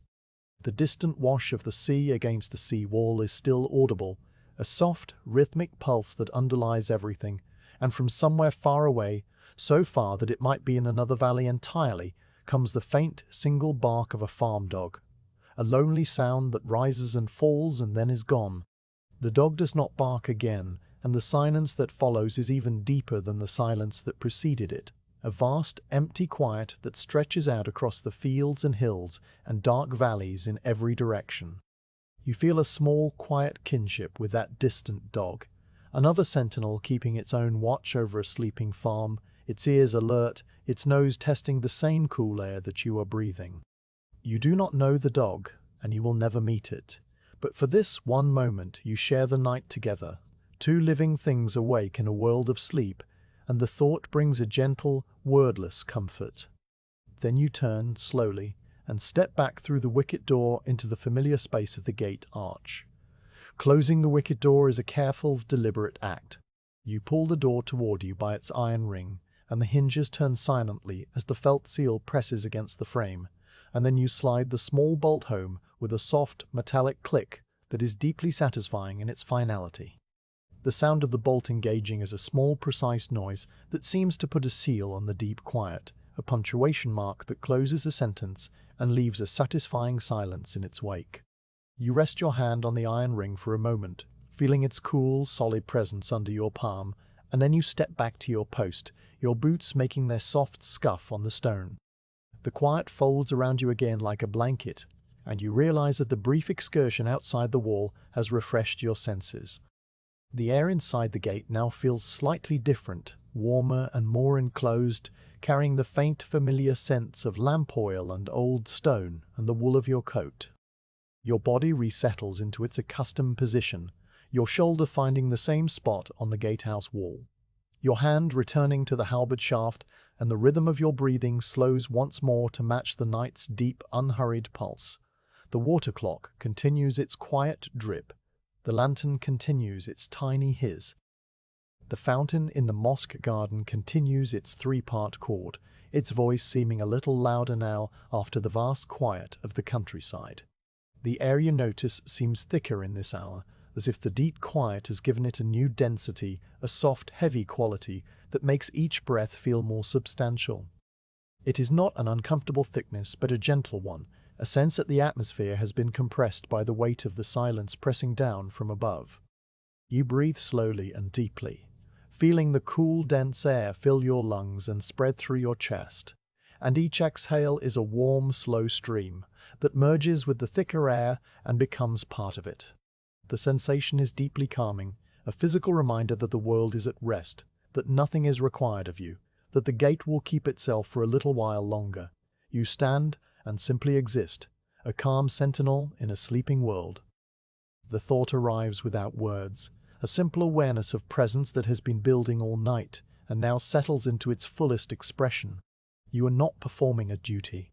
You are not guarding against a threat.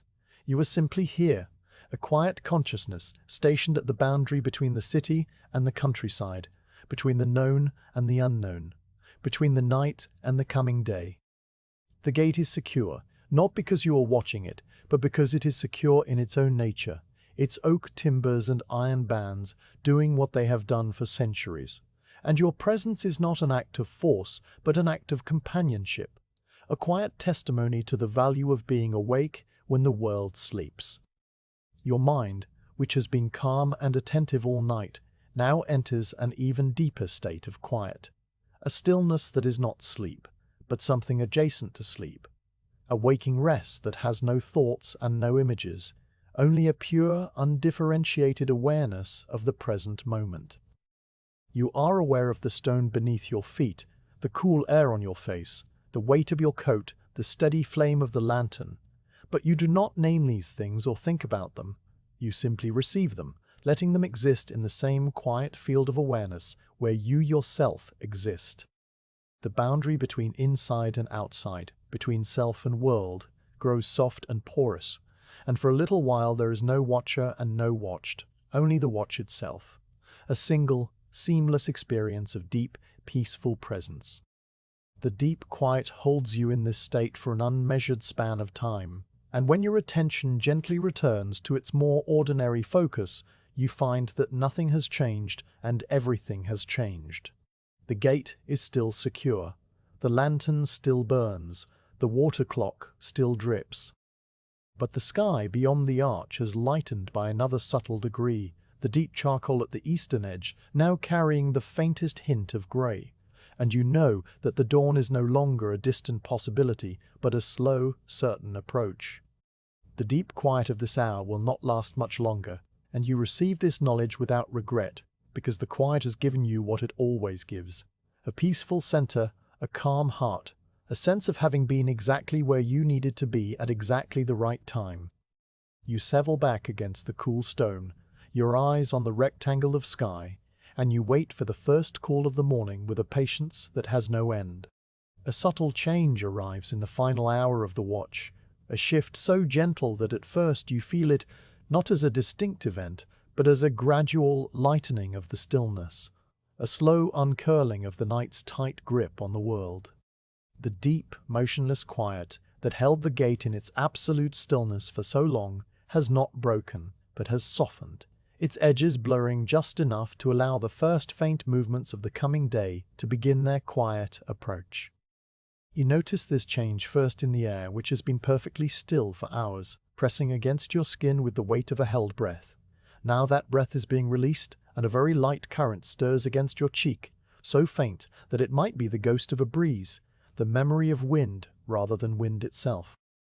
The direction is from the water, from the Golden Horn lying dark and flat beyond the sea walls, and the air brings with it a scent that you recognize immediately after so many nights at this gate, a clean, cool blend of damp seaweed left on stones by the retreating tide, the mineral freshness of the sea walls sweating in the pre-dawn chill, and a deeper salt note that speaks of open water and distant shores. The lantern flame, which has stood as rigid as a painted spear of light for hour after hour, responds to this new movement of air with a delicate flutter, a quick, soft dance that sends a ripple of shadow across the alcove wall. The shadows that have been fixed in place for so long, the dark shapes of the water clock and the halberd shaft and the iron bracket, all shift and sway for a single breath before settling back into their familiar positions, and then they dance again, as another faint pulse of breeze finds its way through the gate arch. You watch this small silent performance without moving, seeing how the light plays across the smoke-darkened limestone, how the edges of the shadows soften and sharpen in rhythm with the flame's gentle motion, and the movement is so calm and regular that it feels like the lantern itself is breathing, a quiet companion sharing the last hour of darkness with you. The breeze strengthens by a barely perceptible degree, enough now that you can feel it moving the loose fibers of wool at the collar of your coat, a soft, cool touch against the back of your neck that is refreshing rather than cold. It carries more scents with it as it grows, layering the seaweed and salt with other fragrances that had been waiting in the darkness, the dry, dusty smell of the road beyond the gate, the faint sweetness of wild thyme from the hills, and underneath it all the clean, empty smell of the open air itself, the smell of a world that has been washed by night and is now waiting for the sun. You breathe in slowly, letting these layered scents fill your lungs, and the air tastes cool and alive, a sharp contrast to the still, warm atmosphere of the deep night that has filled the alcove for so many hours.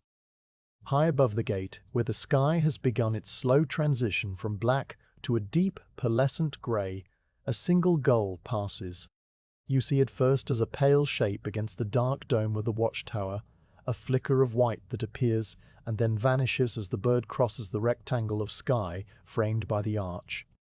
The gull does not call immediately. It flies in silence, its wings beating in a slow, measured rhythm that carries it from somewhere over the sea toward the inner city, perhaps to the great mosque courtyards where the faithful will soon gather.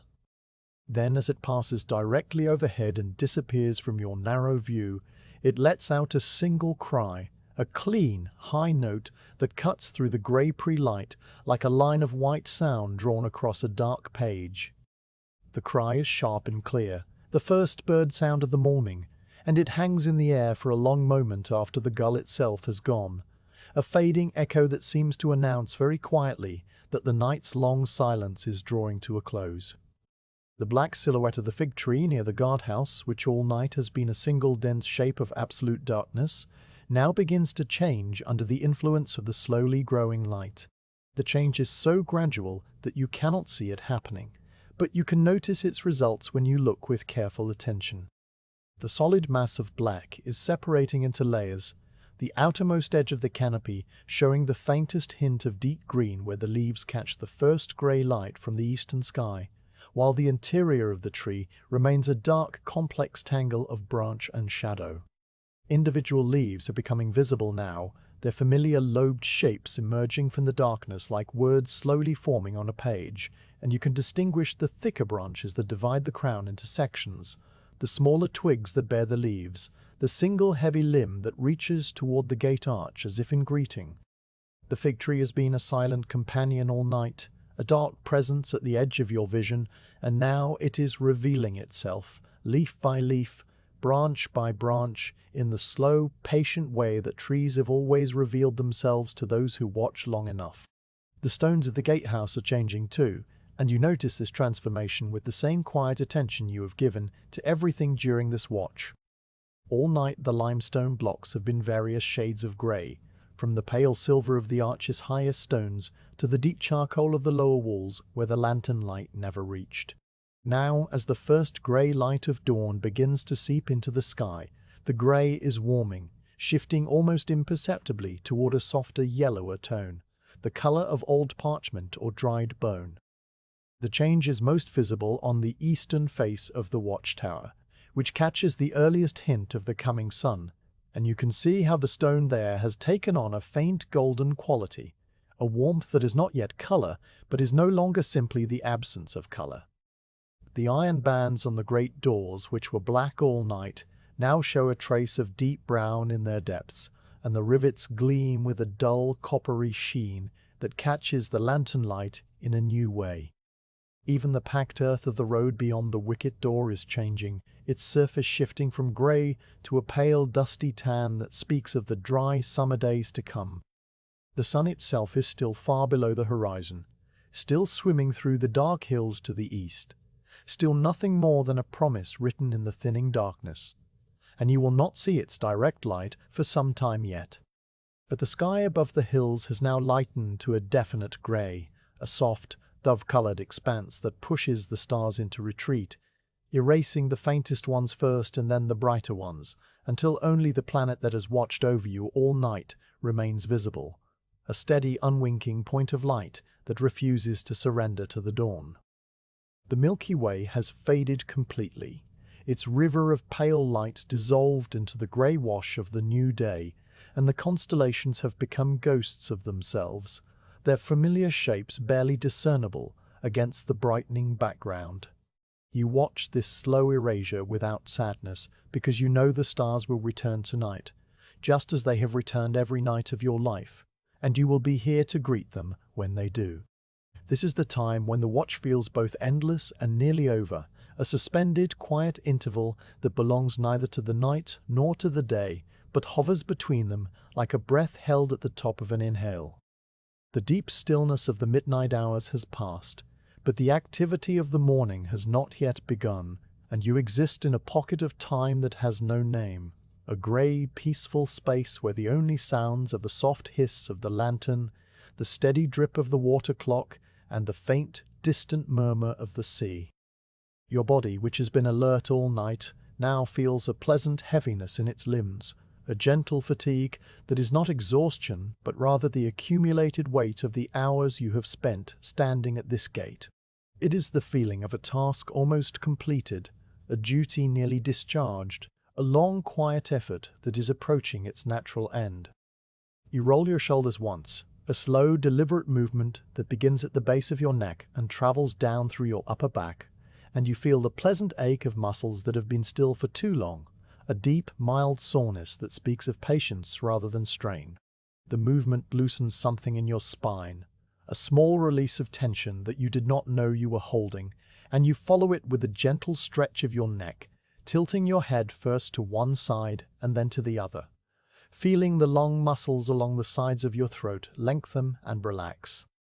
These movements are slow and quiet, performed without hurry, a small ritual of reawakening that prepares your body for the transition from the watch to the day. Your joints make small, soft sounds as you move, the quiet clicks and pops of a body that has been standing for many hours, and these sounds are swallowed immediately by the larger quiet of the gate. The water jar in the corner of the alcove, that tall earthenware vessel that has kept its contents cool all night, now shows a faint ripple on its dark surface, a tiny circular disturbance that spreads outward from the center and disappears before it reaches the clay walls. The ripple is caused not by any movement of the jar itself, but by a vibration so subtle that you cannot hear it, only see its effect on the still water. You know what this vibration means.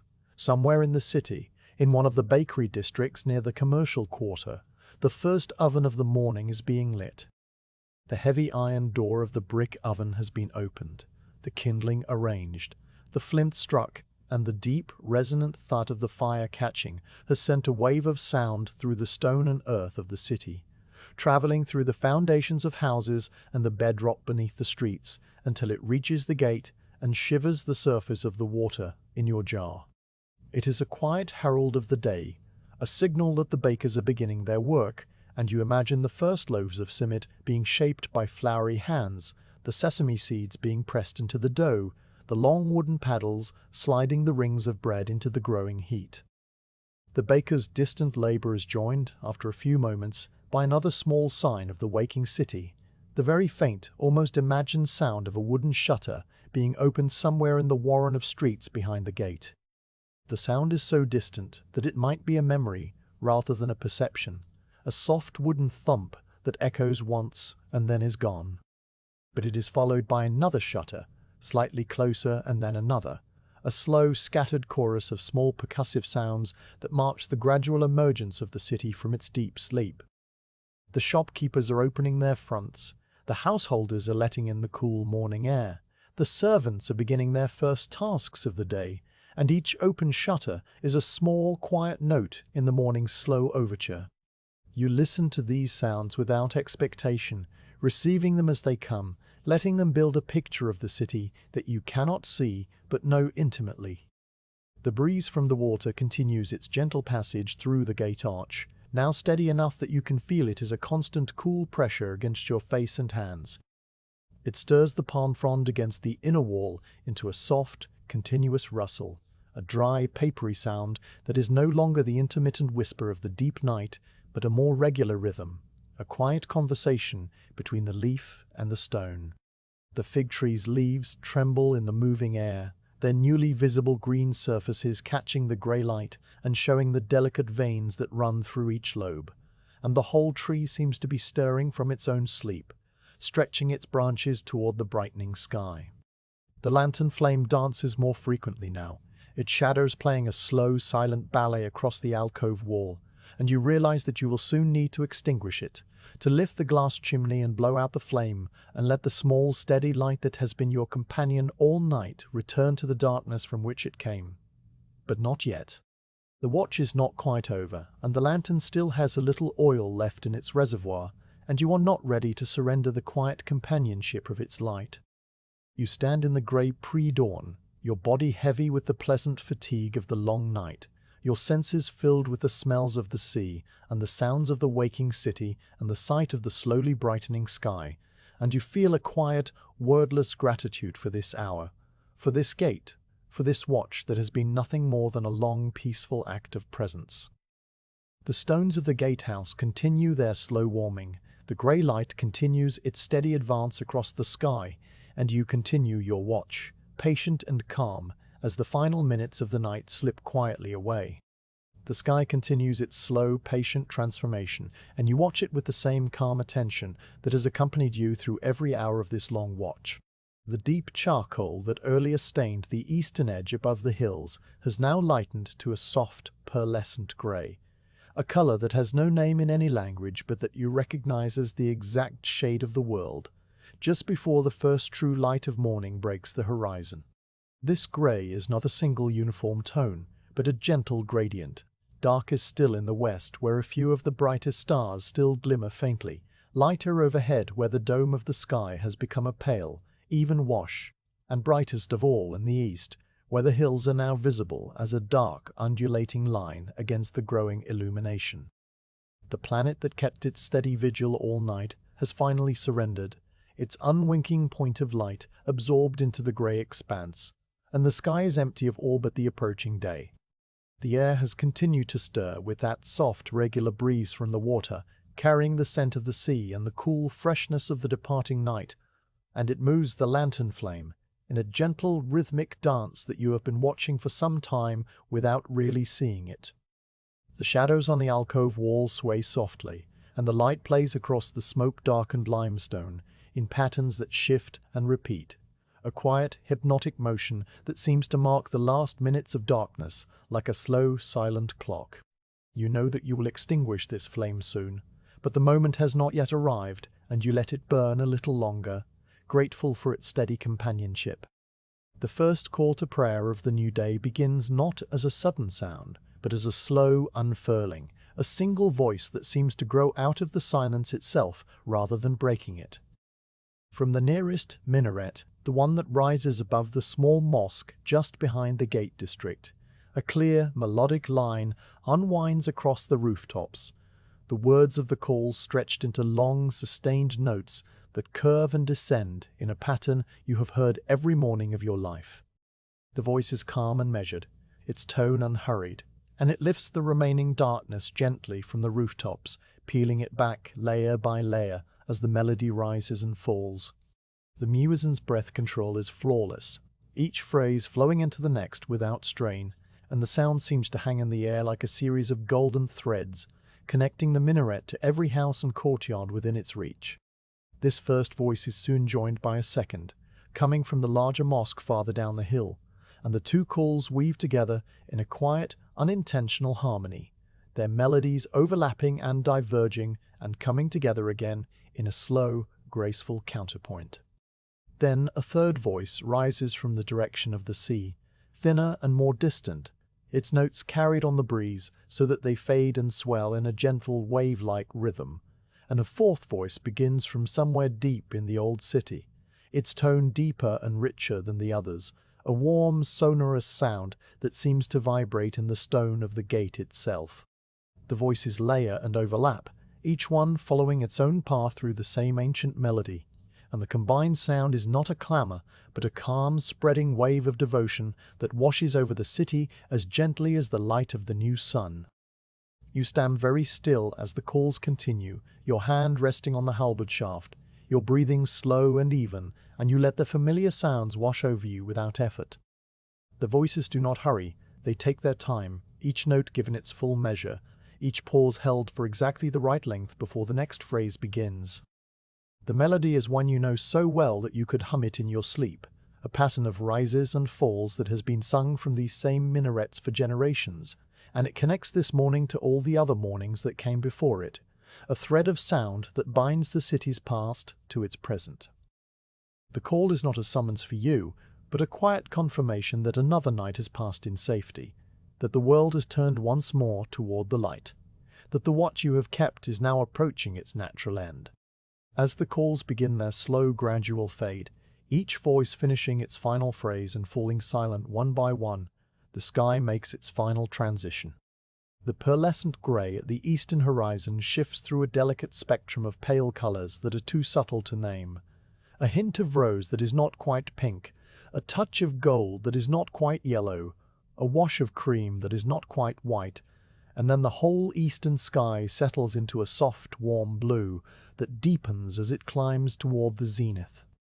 The first direct light of the sun, still hidden behind the hills, has begun to scatter through the atmosphere, and the world takes on color again after the long monochrome of the night. The fig tree's leaves are now a definite green, the gate's oak timbers a rich brown, the iron bands a dark, warm grey, and the limestone of the gatehouse has shifted from its nighttime silver to a soft, honeyed tone that catches the new light and holds it gently. The birds begin to speak now, not the single gull that crossed the sky earlier, but a chorus of smaller voices that fill the gardens and courtyards behind the wall. Sparrows chatter in the fig tree, their quick, busy notes tumbling over each other in a cheerful cascade, and a blackbird somewhere in the moss garden offers a short, liquid phrase that repeats 3 times before it is answered by another blackbird farther away. The night bird that gave its 2 questioning cries from the olive grove is silent now, returned to its hidden roost, and the morning birds have taken possession of the soundscape, filling the air with their small, bright voices. The fountain in the moss garden still trickles its 3-part chord, but now the sound is joined by the splash of a larger body of water as a servant somewhere draws a bucket from a well, the rope creaking briefly and then the water sloshing against the sides of the bucket in a heavy liquid rhythm.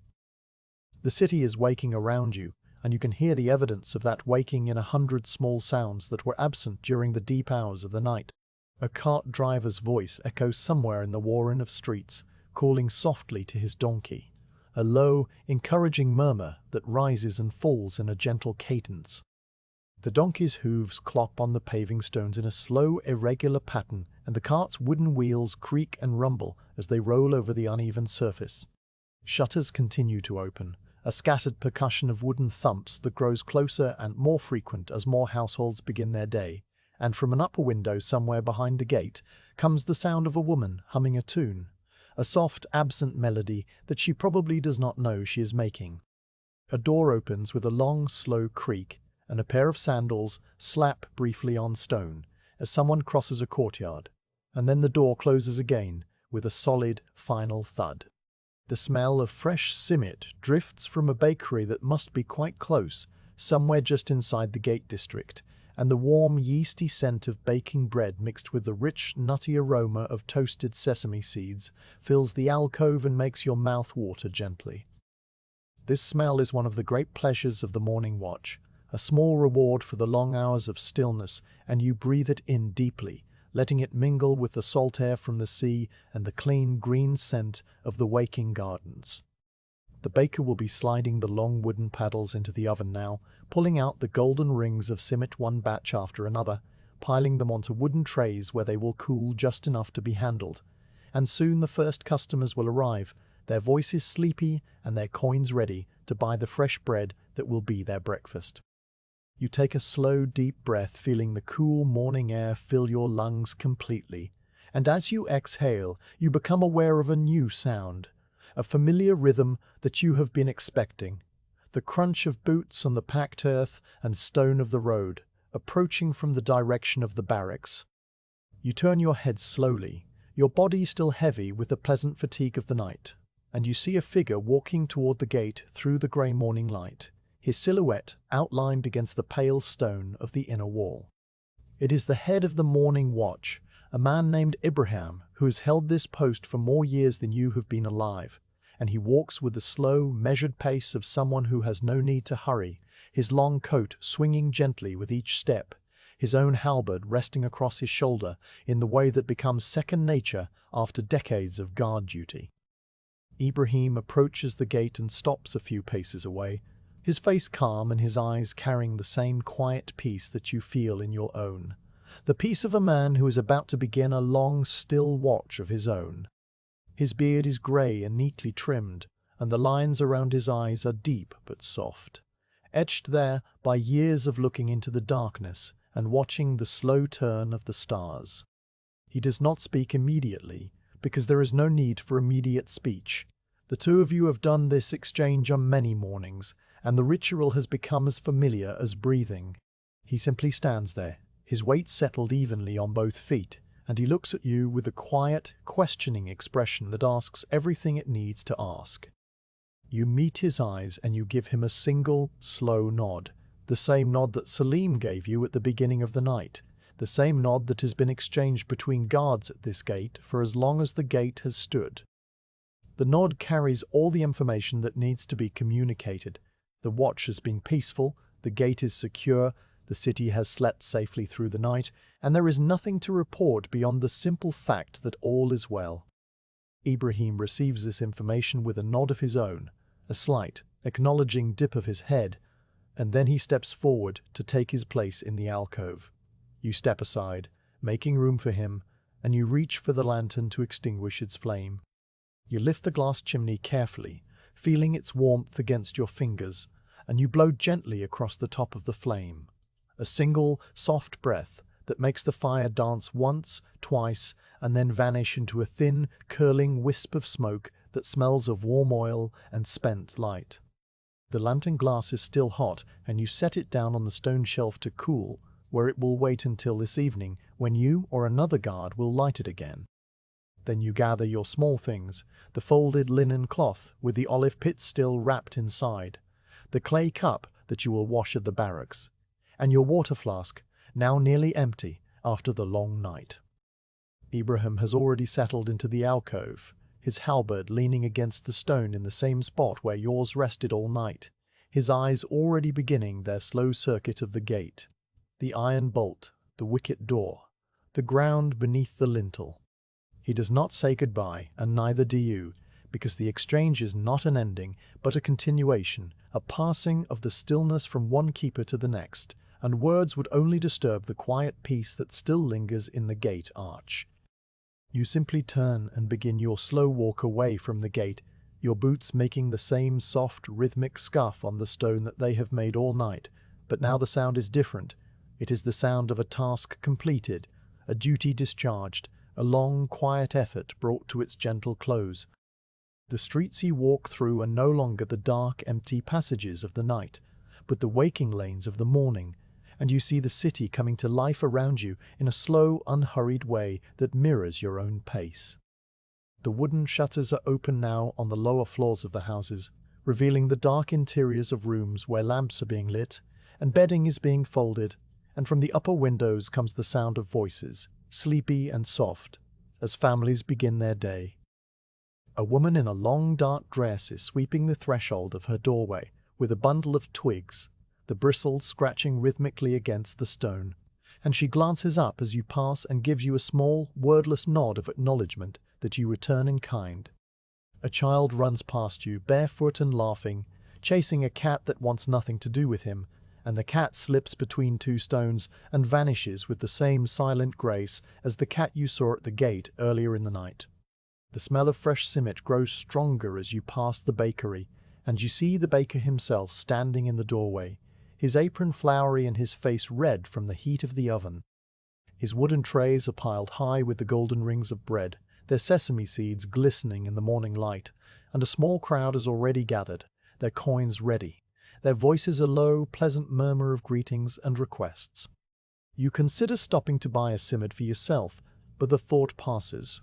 You will eat at the barracks, where the morning meal is already being prepared, where a bowl of warm lentil soup and a round of flat bread and a cup of strong tea will be waiting for you and the other guards who are coming off the night watch. You continue your walk, passing the small mosque where the muezzin's voice first rose into the darkness, and you see the courtyard fountain still flowing in its endless three-part chord, the water catching the morning light and breaking it into small, bright fragments that dance on the surface of the marble basin. A few men are already gathered at the fountain, performing their ablutions in the slow, methodical way that the ritual requires, washing their hands and faces and feet with the cool water, their movements calm and deliberate, their faces serene. They do not notice you, and you do not disturb them.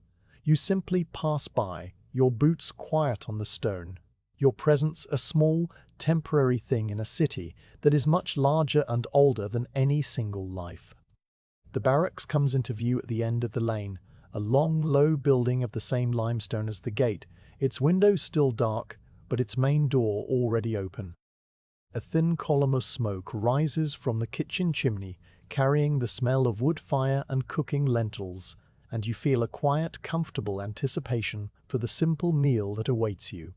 Inside, the barracks will be quiet, the other night guards already at their bunks, their boots off, their coats hung on the wooden pegs by the door, and you will join them soon, eating your meal in silence and then lying down on your own bunk to sleep through the bright hours of the day. But for now, you are still walking, still moving through the morning streets, still carrying the calm, peaceful stillness of the night within you, like a small warm flame that has not yet been extinguished. You pause for a moment at the barracks door and look back toward the gate, though you cannot see it from here. It is hidden behind the warren of streets and houses and gardens that you have just walked through. But you can picture it clearly in your mind. The great oak doors closed and secure, the iron bolt in its socket, the wicket door sealed with its felt edges, the water clock dripping its quiet drip, and Ibrahim standing in the alcove with his halberd at his side, his eyes moving slowly across the same iron bands and stone joints that your eyes have been watching all night. The gate has passed another night in safety, and this simple fact fills you with a quiet, wordless satisfaction that needs no expression and no acknowledgement. You have done what you came to do, and the city has slept in peace, and now the morning has come, gentle and bright, to carry the world forward into another day. You turn and step through the barracks door into the warm, quiet dimness inside, and the long watch is over.